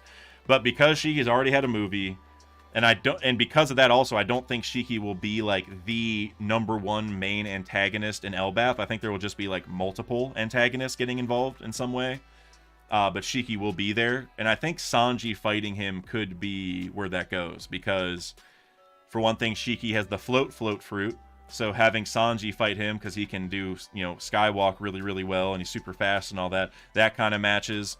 I mean, you have the blonde versus blonde kind of thing, and if it turns out, which I support this idea, and I really recommend checking out Randy Troy's video on this if you haven't already, I think that the Cross Guild and Straw Hats are going to fight each other in a Davy back, which means that Zoro and Mihawk will fight at the end, and I think that's going to happen during Elbaf also. And so as far as Shiki goes, if Cross Guild and Shiki are both there, well, then you would have to have, well, Zoro can't fight Shiki because he's going to be too busy fighting Mihawk or he'll be too tired afterward.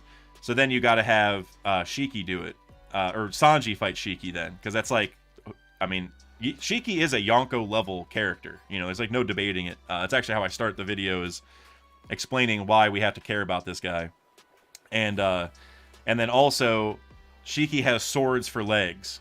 so imagine Sanji fighting a guy who kicks with swords, right? It's like if Zoro and Sanji merged, kind of, it would be kind of like Shiki a little bit, right? Like you would have, like, I don't know, like that would just be so funny to me. Like it's like Sanji and Zoro combined into a fighter, you know, like kicking with swords. Like that's so funny. So I think Sanji's gonna fight him, and it's also like I said, Shiki is a Yonko level character, and so Sanji didn't get to go on the rooftop and all that, and you know, not trying to get in the power scaling part of it, but you know, he didn't get to have that shine against the Yonko like Zoro did, and so then letting, because Mihawk isn't a Yonko technically, you know, I mean, he should be strong enough to be one, but he's not, and so if during that arc. And not that Shiki's a Yonko either, but he's just on that level. He's like Rock's pirate, just like a lot of the other ones where he's that same age. He's gonna have a huge army, whatever. It's just kind of like, you know, Sanji will get to defeat a Yonko type person, and Zoro's defeating like the first commander of a of a Yonko. I just think that's kind of funny. And then the question is, who does Luffy fight? And that's I think the real question of the arc. Like I don't know. Like, it's not like Enel's probably going to come back, but I don't think he's going to be the major villain. There might just not be a major villain. There might just be a bunch. Or the government could get involved, and maybe Luffy will have to fight Agorase one-on-one during Elbaf, and that's where that goes. Or maybe that's where he starts fighting Emu. Like, maybe he clashes against Emu and gets cooked. Because usually Luffy loses a couple times before he wins, and so maybe Emu appears, and it's our first time seeing how badly Emu can cook Luffy or something. I don't know, there's a lot of fun ways you could take that for sure. So I'm not sure, but I can't wait. Elbaf, I think Elbaf will be my favorite arc in the story by the time it's over. And I mean that's like a big statement to say before we even get there, because I was feeling that way about Wano too, and I did like Wano a lot. But for me, when you look at all the different pieces that have to come together, the Giants lore part of it with Saul and everything they learned from Ohara, and then you factor in, like, I mean, Vivi's probably going to show up. We might have the Ancient Kingdom name revealed before that, so that's just going to be a whole lot of backdrop. You think about Usopp, that's just probably the number one thing is Usopp. Whatever he's going to do is going to shock us, and so I can't wait. I can't wait for that fight. That arc. That arc is going to be the best. Zach, you said the final saga is already cooking and we just started. Literally, like Oda and you know, I don't want to get into a whole Wano discussion, because that can be hours and hours. But you know, with the way Wano was going, I was kind of ready to get out of there, and I was either ready to get out of there or for things to go differently than they did. But like I said, we'll that's a whole other stream. But as soon as Wano ended, Oda just put he put the pedal to the metal, like immediately. It's been since chapter 10, I think 58 is our first post-Wano chapter. That's like where Luffy says his dream and stuff, I think. Since then, it's been like non-stop cooking. It's like crazy.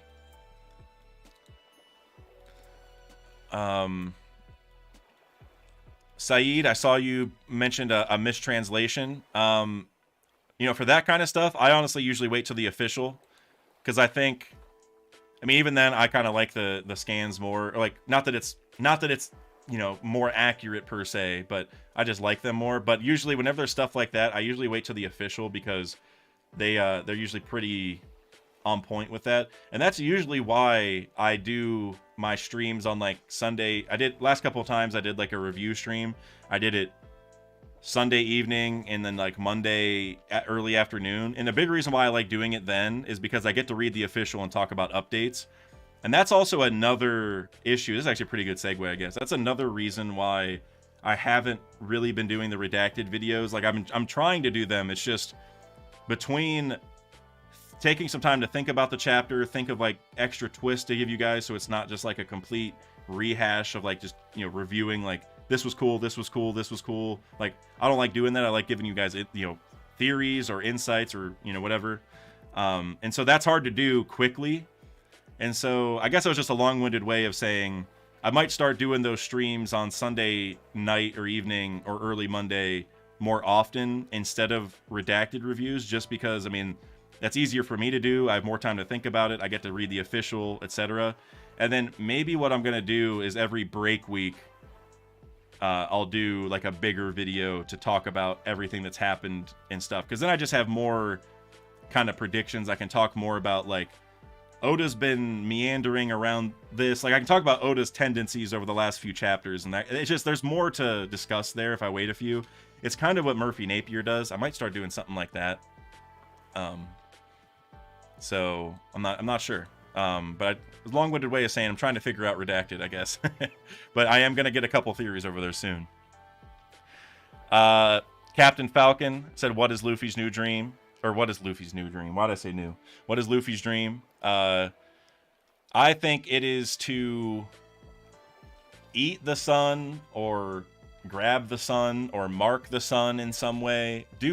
I think it's he wants to do something to the sun where it would be a permanent change that everyone in the future would look at the sun and know, oh, like, somebody made it. Like, somebody can go to the sun. It's possible to make it. Like, because a big theme with the government is, like, they like hiding the truth. Like, they don't really want people to know what's possible in a way, right? Like the more faith people have, the more, like, freedom people believe in and all that stuff, the more they're willing to achieve. Like, the more the more the government's going to get pushed and stuff like that. Like, they like people thinking they're stuck in a box. And so if Luffy can go affect the sun, then that is a permanent thing for all of the future where, like, there's no hiding it. Like, it is possible to go there. Nobody should feel limited. Your imagination is limitless, that kind of thing. And it ties in really well because Luffy is the sun god, right? He had, like, the will of the sun god. And what if that's because his secret dream that this entire time we haven't known about is sun related? And that is why he's the sun god, because he doesn't have sun powers. You know what I mean? He's not doing anything sun related other than, like, freedom related things. So maybe he can make that goal a freedom related thing tying to the sun by marking it in some way, just because it's a fun thing for kids to do. It's like a thing you would tell your friend to seem awesome. Like, oh, dude, I'm going to go put something on the sun, and then everyone will know I was there, and then I'll be super cool. Like, there's, like, that fun layer of it where, like, a young kid could say something for just simpler reasons, but there would be deeper reasons, like, writing-wise, thematically. So, taking a bite of the sun taking a bite would be a problem. That's why, like, taking a bite's hard. But taking a bite of it, he's a food related guy, like that, like, he loves food, he loves eating, all that makes sense. There's also the story about, like, the moon being made of cheese before, and so it could be like Oda takes that to the next level and tries to eat the sun. But then again, like I said, that'd be a problem. Like, it kind of needs to, if you take a bite out of it, like, the solar system's cooked, you know what I mean? Like, I don't know how that's gonna work. So I think marking it in some way, like, ironically, if he put a red line around it, it's like, kind of like how the Earth has a red line. If he put a red line around the sun, it would kind of look like a straw hat, right? Like the red circle around the hat, and then, like, it would look like each top and bottom would look like the hat portion of it, at least. So, like, there's that layer. So I think it's marking the sun, something like that. AWOL, he said he's going to make the sun into a Teletubby sun. Honestly, though, I mean, it would be kind of weird if it was Luffy's face, but it would be kind of funny if it was Luffy's face also. So Zach, you said, wondering Roger's reasoning for having that dream. Just, it's the ultimate freedom, right? That's like the freest person in existence would be able to go to the sun. Like, if you maxed out your freedom, if there was nothing stopping you from doing anything in the universe, you'd be able to go to the sun. And so that's part of it, is, like, Roger, he wanted to be king of the pirates. He wanted to conquer Earth, in that sense, conquer the seas, but you know what I mean? It's almost all water anyway. And he did that. He did conquer Earth. And so it's like, well, what's that other dream he didn't get to accomplish? Maybe it's conquering the universe, quote unquote, by going to the sun. There's a lot of reasons for that. Captain Falcon, you said dude just merges with the sun. You know, if anyone's going to merge with the sun, I think it's going to be Sabo. Because Sabo has the flame fruit. And if you go back to, like, Ace, when Ace had the flame fruit and he was fighting Blackbeard, he had, like, a giant fireball attack called Entei, which is Flame Emperor, which Sabo is called the Flame Emperor now. And that giant fireball was basically a giant sun, more or less. You know, that's pretty much what the sun is, a giant fireball. So you might be right. It might, like, what if the sun goes out and Sabo like goes and awakens and turns the sun back on or something? That I think would be so insanely cool.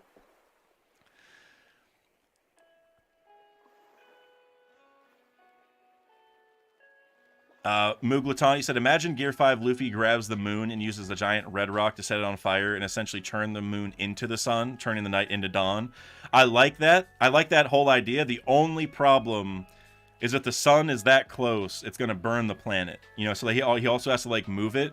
And so maybe a way to kind of take that to the next level could be, what if the sun gets blown up and then they turn the moon on fire and then move the moon back to where the sun was and the moon becomes the sun. Oh, dude, that's so crazy. Oh, hold on. Okay. I don't know how to say it. That's so the moon becoming the sun. Ah, man, I don't know how to segue this in a way that makes sense, but that idea ties so crazy to this Atom Tree thing that I talk about in the Shiki video. I guess I can kind of spoil it. I just think it's going to sound crazy without the backdrop. But basically, I think so we have Sunlight Tree Eve, and I talked about this before, but I think it's going to be Moonlight. Well, okay, I guess I should say this real quick. And as far as, like, sun blows up, turn the moon on fire, put the moon back where the sun was, you could make a new moon. That's a big part of this, is you can make a new moon, because we already know that the moon that exists is, like, technologically advanced, right? Like, there were people that lived there. There's, like, a city inside. They powered it on. You could make a new moon. Making a new sun is a lot harder than making a new moon, because you need the moon for, well, like, tide purposes is one major thing. That's very important. But also for, like, moonlight, like, to reflect. So that's really important. So they could replace the moon easier than the sun. But anyways, so you know, we have the Sunlight Tree Eve also in One Piece that, like, emits sunlight to Fishman Island, so it acts as a sun to somewhere. It's like a man-made, I shouldn't say man-made, but not a normal sun. And then we also have the Atom Tree, which, you know, Adam and Eve, there's obviously a tie there. Well, something I've been talking about a lot lately is that I think the Atom Tree is going to be called the Moonlight Tree Atom, to tie to the Sunlight Tree Eve. And part of that, and the reason why this is important is we just said we're going to turn the moon into the sun. Well, the reason why a big connection between Adam and Eve is, I think the Atom Tree, how do I word this? I think a chunk of the Atom Tree was removed to make the Eve Tree. And major shout out to 3Day, who mentioned this in my last stream, or well, not last stream, but 2 streams ago, whatever it was. She brought up the part of the creation myth of Adam and Eve is that, like, Adam's rib was removed to make Eve, or at least that's one version of it. And so it's like Eve is made from Adam, right? Like, they're like one flesh and blood, but different beings kind of deal is how that creation story goes. Which, again, there's like a couple ways to spin that, but something like that. And so what if the Atom Tree had part of it removed to make the Eve Tree? And why this is so crucial is, like, think about it like this. If you had a normal tree and you removed a cylindrical piece from the tree, not just from the center, but from the edge, like, the center would make it look like a donut at that point, because it'd be like a hollowed out, I guess that's the right, sort of. Like, but if you took a cylindrical chunk from the edge of a tree and removed it, the original tree that had that chunk removed would then be crescent moon shaped. You know what I mean? If you take a circle out of another circle, but you take it from the edge, it leaves a crescent moon behind. And so what if you have Moonlight Tree Atom because it's moon shaped, because the Sunlight Tree Eve was removed from it? Meaning, like, the Atom Tree may also have been a sun tree at one point, but because it had the circular chunk removed from it and it became the Sunlight Tree Eve, now it's called the Moonlight Tree because it doesn't emit sunlight anymore because it was hollowed out so much. And now it's the moonlight tree because it just looks like a moon. And maybe also because it reflects moonlight around the island because of the way it's shaped or something. It could be a cool connection. But I just think the Adam tree producing the sun, or the sunlight tree Eve, that would just be insane. Like that, to me, that would be so cool. And there's a lot of cool connections doing the smile fruit thing, but better. And they're still doing it. And this came out like 4 or 5 years, no, 3 to 4 years before Punk Hazard. So yeah. I see some people saying, "Oh, yeah, if we're back, that was actually my bad if we're lagging because I opened up something. Yeah, if everyone's good, I actually opened up a couple windows, so that may have actually been a lag spike on my end. Okay, it should be okay now because I Control Alt deleted it, so we should be okay. I was downloading something, so that was probably me. I was testing it. Yeah, I was checking. But that's not a good sign. It might start flickering later. But we have gotten through all the super chats, so if it does start lagging, I'll just end it. But I'm still good for another like 20 plus minutes. So, or at least I should be. But if it lags, let me know. Zach, I thought the world government was coming back again. They don't want me talking about the Moonlight Tree Atom. I'm telling you, they don't. That's the last thing Oda wanted, because I think I even have evidence from the manga that the Atom Tree is shaped that way. Like, that's actually how I came to this idea. Everything I told you was secondary evidence for the primary evidence of how I got there. So you're gonna hear about this in the Shiki video anyway. So if you missed any of what I just said in those 10 seconds, don't worry about it. You're gonna hear everything and more in the next video anyway. So Akash, the Giants know about Sky Island. Oh, I already know what you're gonna say. Does that mean there's a road to Sky Island in Elbaf? That's such a good point. I didn't even really think about that connection where they brought up Sky Islands in this video, in this chapter. Oh man, I didn't even. That's so smart. Absolutely. That's so smart. Yeah, so the Atom Tree is gonna... I mean, there's already a lot of reasons to think it's gonna be an Elbaf, but now, it being the summit of High West, that's what Gonfall called the point to get to the Sky Islands. Not Skypiea specifically, but the way to get to the Sky Islands in general is called the summit of High West. And we don't know where that is, but it's... I mean, presumably west of where they were. But... That's Sky Island mention right there. That's yeah, that's so smart. I can't believe I didn't even make that connection. That's genius. That's so smart. Carol, you said I'm lost. Where is the Atom Tree? So it's not confirmed. We have not 100% heard this, but it's almost confirmed. Like I would say 98% to be on Elbaf. Whenever in Big Mom's flashback, when like she got dropped off at the shore. It pans over. Well, it depends if you're watching the anime or looking at the manga, but you can see a giant tree off to the side. Like, it's so big it runs off the page. Like, you don't even see the end of it. And you can just tell it looks huge. And this is actually part of the evidence of why I think it's moon-shaped, is if you look in that panel, you see the tree in the foreground, like, close to us, and it runs off the page. But you also see something in the background, like way in the distance. It's like kind of faded, but there's definitely something there that's like really tall. And based off the way it's drawn, it doesn't look like the tree in the foreground can connect to the thing in the background, or at least it wouldn't if the tree was normal shaped, because like it would just be a big cylinder, right? It would just go around. And so the idea is, okay, is that something else back there? Is that another tree or whatever? And that ties to this theory where I'm like, well, maybe it's moon-shaped, because in the foreground, we're seeing the one tip of the tree, and it bends off the page and around over to the other side, where we see the other tip way off in the distance. And the reason Oda's showing it us from this angle is that gives us a sense of diameter, right? Like the sense of scale, but it gives us the true diameter, because we can see the tips of each end of the crescent moon, basically. So by seeing this part of the tree in the foreground, and then that part way in the background, we know how big the Atom Tree is already. Like, we can tell based off that scale. And that's the type of Oda foreshadowing that he does all the time. We're like, once it gets introduced to us, and then we go back and look at the images later, we're like, oh my god, he had that there the whole time, and we just weren't thinking about it enough. And I wasn't even thinking about it enough until I think it was Mr. Bushido. brought that up in the chat. He was trying to say that that was Zunisha in the background, which if it is, you know, he'll get his flowers later. But I'm of the mind that that is the other part of the Adam tree. Like it's a curve. It's a crescent moon, and that's why it bends off the page, and it looks like two separate things. It's just the way it's shaped. It'll make more sense when I show the images in the video. Video's so long it's almost a movie. Birch. Wait, Birch. It says this is your first super on a live stream?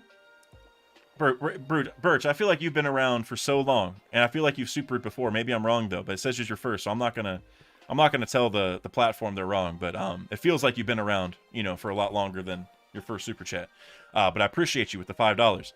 Bonnie will join the crew, and her birthday wishes will become reality. Sky Island via Adam Tree, followed by Fishman for Shirahoshi.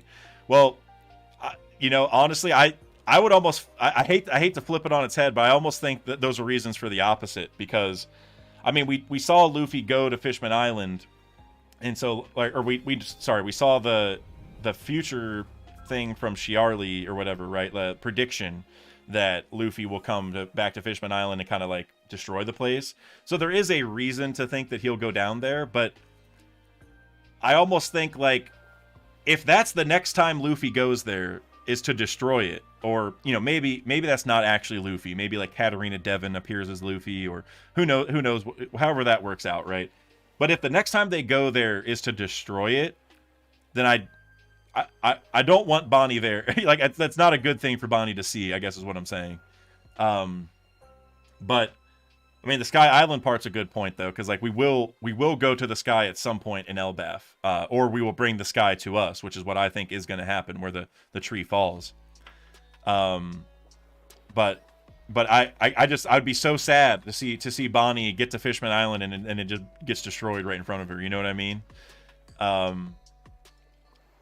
But you know, like it's possible. I'm actually going to look up the numbers now, because that Bonnie poll was one of the ones I was really curious about, because I always kind of felt like I was in the minority not wanting Bonnie to join, but then I think the poll, yeah, so the poll, I actually got the numbers right from before. 36 said yes, she's going to join. 64 said no, so majority say no, so that's interesting. But you got 36% of 20,000 on your side, so which is what, 700 or 7,200 people, I think, agree with you that she's going to join. So I'm excited to see. I'm going to be real sad if Bonnie sees Fishman Island destroyed when she gets there. And also, actually, tying to that, I also think the Adam Tree is going to fall and bring the Sky Islands down that are on the top of it. So she would actually see both get destroyed. So I kind of hope it's not, actually. That's at this point. I kind of hope she doesn't see her dreams get crushed, but I mean, it's possible. I think the revolutionaries though are where she's going. It's the only if she keeps those pacifista, I don't think there's any way she joins the Straw Hats. I'll say that if the pacifista get destroyed, so she doesn't have the Mark IIIs anymore, then the odds skyrocket. In my opinion, I wouldn't say it goes over 50% for me, but I would say it goes from very, very low to a lot higher. I just can't see.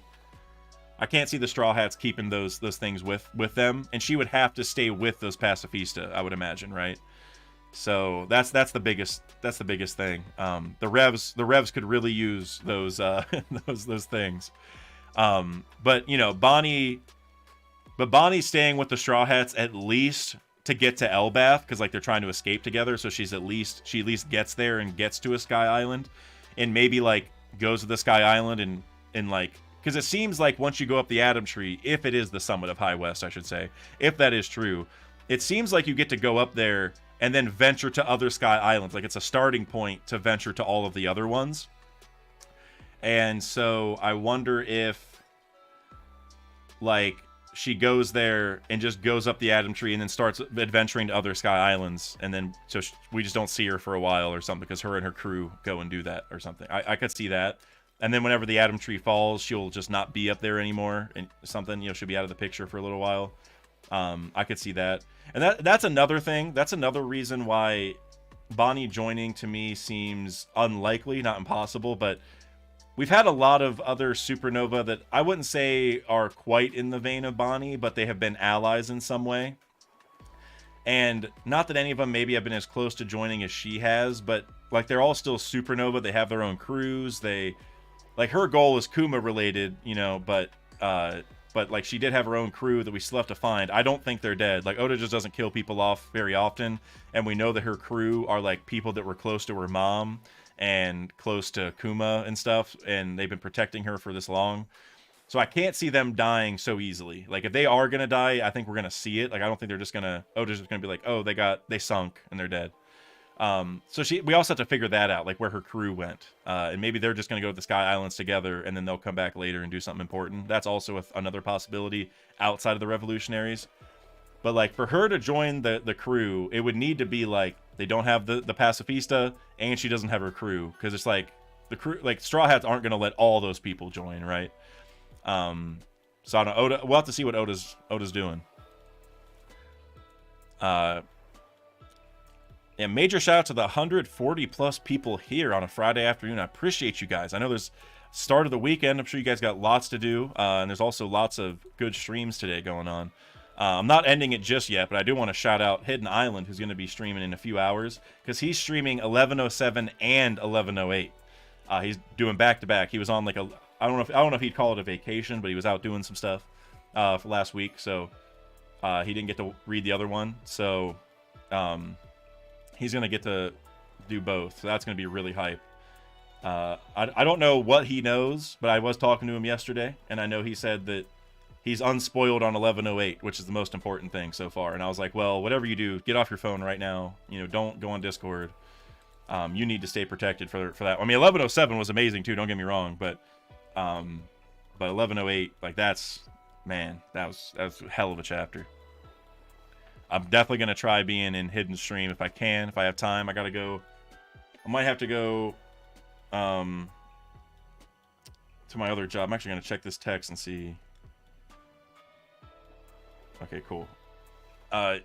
So yeah, I probably will be there. I probably will be there today. I just checked my phone to make sure I don't have to do anything today. I don't think, for my other job, so I'll be there in the chat, because I want to see his reaction for sure. Because also he has the like the Kingdom of One Piece theory. He's had that for like almost 2 years now, and we might be getting that name soon. So, Birch, you had 11:07 over 11:08. Well, I mean 11:08's fresher in my brain. I'm gonna go back to 11:07 and think about it.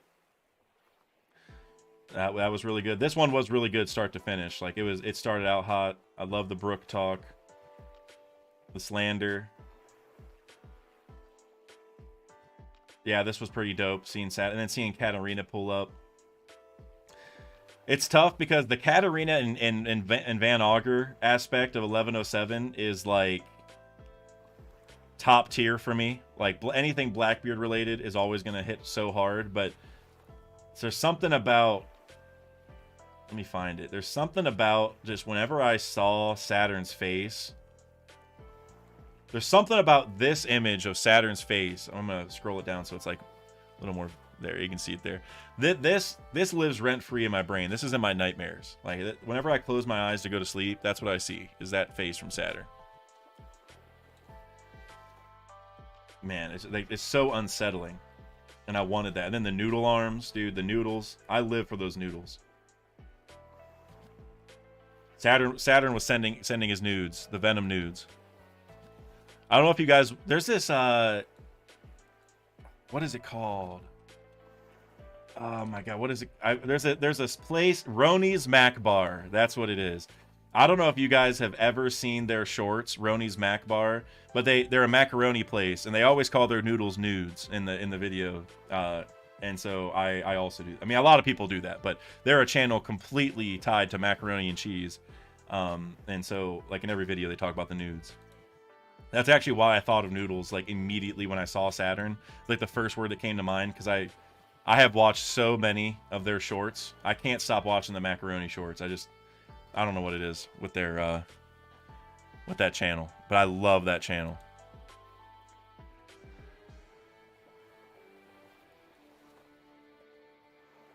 Can Luffy make the seawater surface rubber too by the awakening of his devil fruit? Kuzan can turn the seawater ice as well, so maybe it's possible. The thing with Kuzan is that So Kuzan's fruit is actually the cold fruit. Like it's hiei and hiei. That's like a phrase. I can't remember exactly. I don't know if it's phrase or what the right terminology is, but it means like feeling cold or like feeling chilly is like what that means. And it's like ice fruit is like the way they translate it often, but it's supposed to mean cold, like just in general. And so and I like that because ice is water, so it would be kind of weird if he just like conjured ice, but he kind of does, but he maybe just freezing the water in the atmosphere kind of deal. So the reason I bring that up is like he's a little bit of a special case, I think. Is that he like him freezing the surface of the water, it's kind of like Oven with his heat fruit, how he was able to like heat up the water. It's like it's one thing to just add temperature to water and let it change as it naturally would with the temperature change. You know what I'm saying? Like that's a little bit different than like molecularly changing the water to a different substance. So I don't know. I guess I don't know is all I'm saying. The answer to your question. The Aokiji is a special case, and so is Oven, because they both are the opposites in terms of freezing and heating. Because like, and that's another thing. Like whenever people talk about the fight with Akainu and they say like it's a type advantage and stuff like that, I honestly don't know if Aokiji is like at a disadvantage to Akainu, because you might think so, thinking, oh, magma and ice, like it's gonna melt the ice, he's gonna die. But that's the thing, is he's not just ice, it's cold, and magma has as big of a weakness where like magma is melted rock, like it has to be above a certain temperature, and it can't exist in certain low temperatures, right? Like if you bring magma down its temperature, it's slower, it can't move. Like you're turning Akainu into a rock at that point.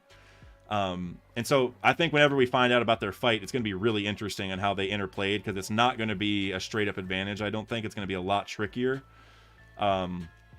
And so just to tie that back to this, like, you know, Aokiji freezing the water, that's like Oven, but like for Akainu, like, and not that I think you were implying this, but like Akainu wouldn't be able to go like turn the water to magma, you know what I mean? That's like not even close.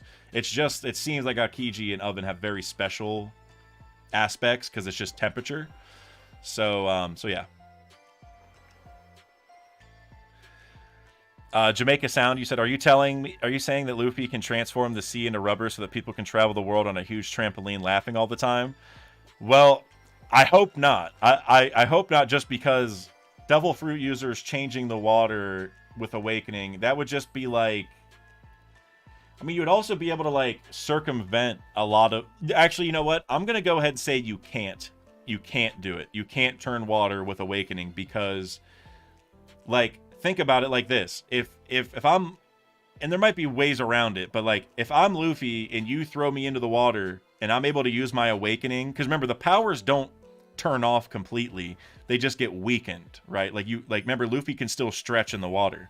So if Luffy can just turn water to rubber, then he negates his weaknesses, because he's not in water anymore, he's in rubber at that point, right? Like he turns the water around him to rubber. Oh, well, then he's good, he doesn't have the weakness. So like that plot hole right there is a bit of an issue. And like maybe you could get around it by saying like oh, he can only do it like the surface, like he can only reach his hands in and do it. But then I think you have like a fine line there of like, even then it's like if Luffy got thrown in the water, he just has to, like right when he touches the water, he just has to turn it to rubber before he sinks in and it'll work.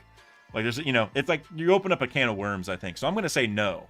But going back to the trampoline idea, it could still be that, I mean, he does that with islands in general. Like, if they took all the water out of the world and drained the world, basically, you know, they pulled the plug on the bathtub of the world, then Luffy could do that. Then Luffy could make it a giant rubber planet that everyone's bouncing on, and he could even make it where, like, if asteroids are coming from outer space, he just bounces them back and stuff. You know what I mean? Like it doesn't even bother the island. There's honestly a lot of cool stuff you could cook there.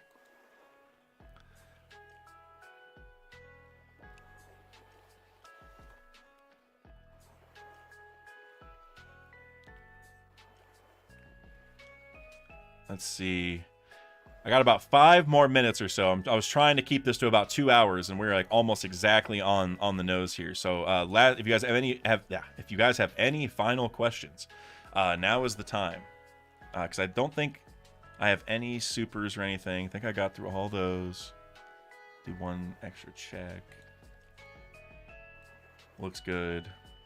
So glad we got through those. I felt so bad yesterday. Even, I mean, I know it wasn't my fault, but regardless, I still feel bad because I love responding to what you guys have to say, and especially when you guys are like donating attached to it.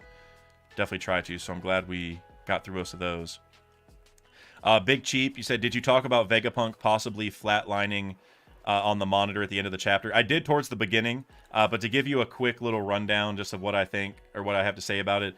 That shows he at least died temporarily, so he is dead at least, or he died kind of like Luffy did, because Luffy flatlined during a chapter, you know, and then came back towards the end of the chapter. And so I think he did die, and that seems to be what started the message, but I don't think he's fully dead, not yet. Like he's gonna come back. Either Luffy's gonna grab him and restart his heart with the drums, Chopper will treat him, they'll get a heart transplant from the extra organs, or maybe he just becomes a robot. You know, like maybe he just merges with Punk Records and he lives on forever as a AI thing, you know? One way or another, it could be Vegapunk dies. It might be Copium, but this just doesn't feel like a death scene, you know? Kinemon got a better send-off and he's alive, so.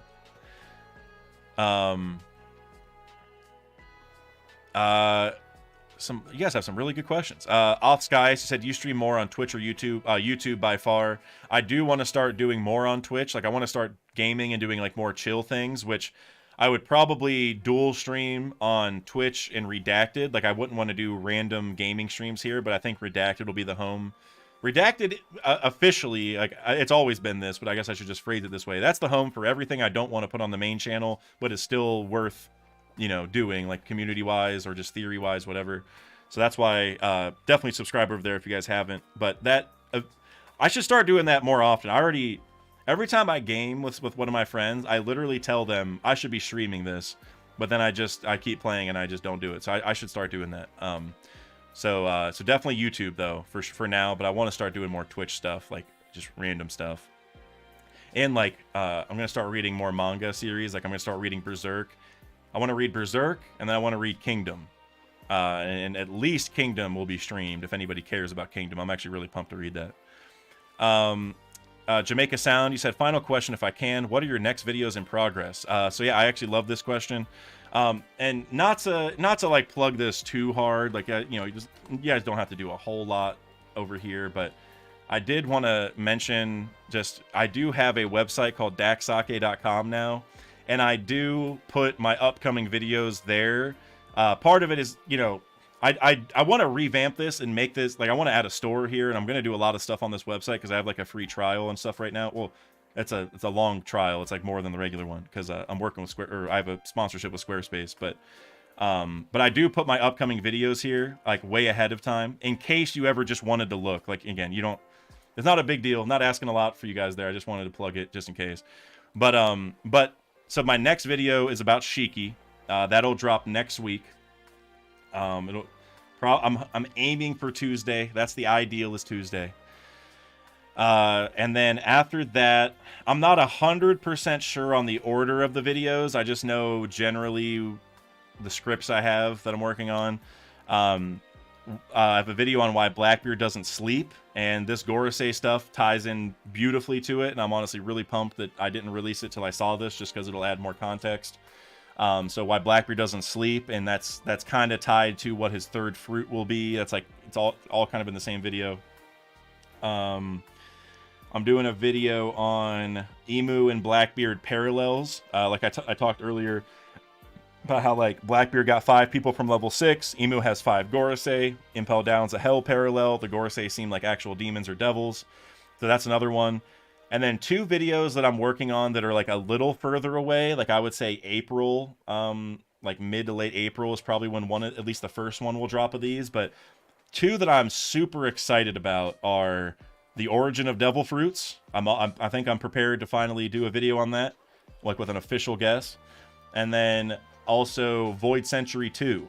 Because I have so if you guys have seen my Void Century 1 video, well, it's just the Void Century video at this point. It's not 1. It'll be 1 after number 2 comes out, but it's almost at 1 million. So thank you guys very much for all that support. That's almost my second 1 million view video, which I literally never thought those words would come out of my mouth. As cliche as that sounds, but my goal is basically when that does hit 1 million, which is like a month or two away, then I want to drop Void Century 2. That's kind of where I've been slowly working on it, like lightly. It's not like I have the video made, but just been working on the script.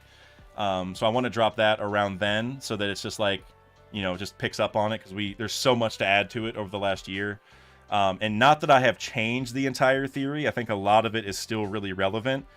But I have so much more to add that the Void Century 2 will feel like a different video, but not a conflicting video, which is like exactly what I was waiting for. Like, I have a bunch of good updates. I don't have to rehash stuff, but it just doesn't discredit the first one. Like that's the ideal for me in terms of the trifecta. So those are the next ones. But Origin of Devil Fruits might be the video I'm most excited for. Jamaica, you said, thanks for waiting for all of them. P.S. I don't see a mole on the homepage. I know, it's I should have one. I should at least have a mole as like at least like next to my name at the top or something. If you go to the theory section of the website, which I want to, my goal for the theory section of my website is to track all of my, I don't want to say like, I don't know how to word it, but like unique major theory takes. Like that's like an internal way of describing it, I guess. Like you know, like I have Pluton as a mole, Afro, like, you know, One Piece is an Afro, Deuce is the man marked by flames. Like I should put Croc as Rock's kid and stuff like that. Like there's a lot of cool things I want to put on there. Is just like summaries of my major plot, of my major ideas, just so someone who's maybe new to me and hasn't watched every video can go and like get the quick synopsis of my theory, and then maybe go watch the video after because they're intrigued, you know. So that's kind of the idea. Flagship theories, yeah, young bungalow. That's a good way of putting it. Because like, and like I wouldn't want to put like a wacky. Well, some of my theories are a little wacky, but I wouldn't want to put like a. I don't know how to put it. Like, I haven't released this video yet. I'm gonna do it in a short, but like I think there's definitely a connection between brand new and big news. It's like a really random theory, just because like. Big news, brand new is almost brand new, which like news is brand new information. So like brand new, big news. Brand new is like the Marines guy who gives the guy who gives bounty information to the Marines and like gives updates and all that stuff. And so he's like the big news for the Marines, and his name's Brand New. And I have like a little bit to cook on that. Like that I would never put on the website because it's like so random. But flagship theories that are like important questions people want. Yeah, that's exactly what that section's for. I want to pretty it up too and make it look real cool, and just like, and then if they ever get confirmed, I can put like some kind of thing like we got it right, or like first time. I can even like track like this is the first time I brought this up. This is when I don't know, just like information on the theories, you know. I don't know, stuff like that. Brandon King, you said I almost read everything you said, and it starts with Dak Sake, which is like, why would I say the at part of the thing? It would make no sense. Thoughts on Vegapunk not being able to finish the Ancient Kingdom name, and Robin finishes it for him. Yeah, I love that. I love that. I love that. I mentioned that. It's hard for me to remember what you guys heard from my prior stream because I got cut off at certain points, but I know I mentioned that yesterday at some point. And I completely am on board with that, Brandon King, 1,000%. I think I would even say that is likely what's going to happen, is that like Vegapunk stuff gets shut down, but the will of Ohara lives on through Robin finishing the sentence. That it's just because she's also finishing Clover's sentence, right? In the same way. Mr. Bushido, I saw your couple super chats. These will be the last ones, and then we're gonna wrap it up because I think I said I was gonna end 5 minutes ago, or 10 minutes ago. I said I'd end 5 minutes. So yeah. So I'm 5 minutes late, right? There we go. I said that right. You said Shiki is with Drake and Carrot. Didn't you say Carrot was on her way to Egghead, or Carrot was in the swamp? I thought so. Is Carrot on Zunisha, bringing Zunisha over? I need to know. What's the official answer where Carrot's at? How would Shiki even get Carrot in the last? What is it, like 2 days? Right, 2 days since they left Wano. I think a day and a half. And then you also said, if 5 impelled down inmates are Blackbeard's Gorosei and Blackbeard is Emu, then who are Blackbeard's original crewmates representatives of? like Burgess.q, Augur, Lafitte, and Stronger. Yeah. That is a really good question. And then I think Aokiji could also be thrown in there, which Aokiji is obviously the latest one, but he just doesn't fit in the 5 that he got from Impel Down. So they're all kind of outside of that. That's a really good question. That's actually part of, I wouldn't say why I haven't done the video yet, but that's one of the big mysteries I'm still thinking of for the video. I may just not answer it because I'm not sure yet. If I don't have a good answer, I just probably won't even touch on it. But that's definitely something to think of. Like, if I had to give an answer though, and this is roughly what my answer is now in the video, I just don't know if I'm going to stick with it or not, is that the other 20 kings are the originals, right? Like the other 20 original families that Emu worked with. Like Emu was one of those people, Blackbeard, you know, like those original Blackbeard members, like that. Because like the level 6 prisoners, they like were their own things. They went and were successful on their own and had their whole things going on. And so like getting them to join, that's like they're not homegrown. You know what I'm saying? Like Blackbeard kind of made this original coalition on his own. And so I think the original Blackbeard members kind of paralleled the 20 Kings originally. And then the Gorosei are like the Impel Down prisoners. Now, I don't think that necessarily carries as far as like the hierarchy in Blackbeard's crew. Like, I don't think the level 6 prisoners are above the OG ones. If anything, I might think it's the opposite, to be honest. But they're probably all the same, because that's how most crews work. They're all Titanic captains. So that's where I'm at, if I had to separate them. And then 2 euros, you said Shiki is in the swamp. That's where he's been. I mean, if Shiki has, or if Caribou has Shiki in the swamp, and then Caribou releases Shiki at Hachinosu in Blackbeard's face, and they fight, so it's Blackbeard versus Shiki. If that's how that works out, I'm with you. If that, I don't know how that would ever happen. It would only happen if Shiki agreed to it, which I don't know. That would be insane. But I'm ready for Shiki to pop in, man. Bushido, I shout you out in the Shiki video. I bring up your video with Ohara, and I phrase it like, well, I make it kind of funny. I do joke a little bit, but I mentioned, you know, that you brought up that Shiki theory in the first place, and then Ohara, like, I don't know if it won a contest or what, but I just say Ohara made a video on it. So you do get a shout out, a proper full shout out in that video. So don't worry. I believe I say something to the effect of, this theory came from the #1 Shiki and Carrot fan, Mr. Bushido, or something to that effect is how I phrase it. But thank you for the donations. I appreciate you. AWOL, you said you mentioned theory website. Is that ready or ongoing project? Both. A little bit of both, AWOL.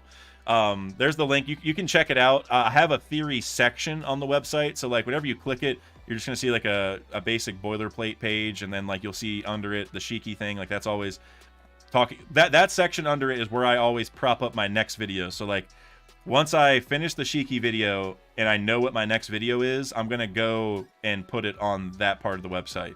Part of it is because, I mean, part of it, you know, is just you guys have probably seen all the Squarespace ads at this point. On well, not my last video, but the prior one. So Squarespace is awesome. I've actually, you know, not just a shameless shill here, but like I've worked with several different website creation companies or like programs or platforms. Squarespace is literally by far the best one. It's not even close, I would argue. And so, but part of that is, you know, I got to make a free website, so I actually am trying to like take advantage of that opportunity and take care of it and stuff. So on that website, you will be able to find my next upcoming video so like probably a couple days after the Shiki one, I'll change that and put the next one once I know it. So that's a cool place to find that. But I am trying to develop the theory section. So you can go to the theory section now and see, I think I have 4 theories there. I think I have Pluton as a mole, One Piece as an afro, Deuce is the man marked by flames, and maybe, and Wang Ji betrayed rocks. I think those are the 4 I have. And so you can, so yeah, that I'm trying to just add all my, not every single theory, but like something bungalow. Hold on, what was your name? Young Bungalow. Like you said, flagship theories. So that's gonna keep getting updated. That's just, and for future reference, just in case, you know, again, not shameless shill. This is very honest. I try working with brands I actually like and support, because Squarespace is super awesome to use. What was I gonna say? I just totally blanked what I was gonna say. I said not shameless shill because I'm gonna say something positive about Squarespace. I just don't remember what it was. But I don't know what I was gonna say specifically, but I was gonna end it by saying that I'm trying to upgrade. Oh, now I remember because it ties to that. Squarespace is super easy to use. Where everything you see on that website right now, I've made in like 3 hours, 4 hours tops of total work time. Right. So like I wouldn't say I'm purposefully not putting effort in, but I am trying to put as least time into it while still making it look good, because it, one hand, saves me time, but second, it shows how good Squarespace is because I talk about it in a lot of videos. So basically, they are really good, and so I'm going to keep updating it. I'm just kind of doing it slowly, sort of on purpose, because it's just basically every time I go do an ad, I tend to go spend a little bit of time upgrading it, and then I can use some of that footage to show how I've upgraded it, and then maybe I'll tidy it up a little bit after. But yeah, ending point is that it's going to keep getting updated slowly. That's what that whole diatribe was for. So Offskyus, I'm going to answer this just because I was supposed to go 10 minutes ago, but this was a good question. I saw you ask this earlier, and I did want to answer it. How would Robin know the name of the ancient kingdom? Couple answers. One, she could just have learned it, like she already knows it from her time at O'Hara, because remember, she was like sneaking in to learn the language. Like she was like having her eye appear on the wall to hear their conversations. Well, I guess she would need an ear to hear it, but you know what I'm saying.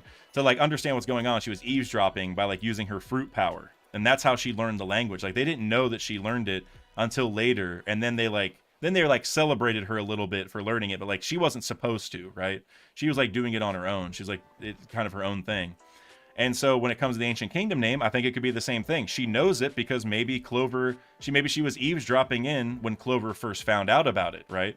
And so now whenever it comes to fruition later and Vegapunk's about to say it, Robin might just, she finishes the sentence because she is like almost having a memory of Clover talking about it whenever she eavesdropped.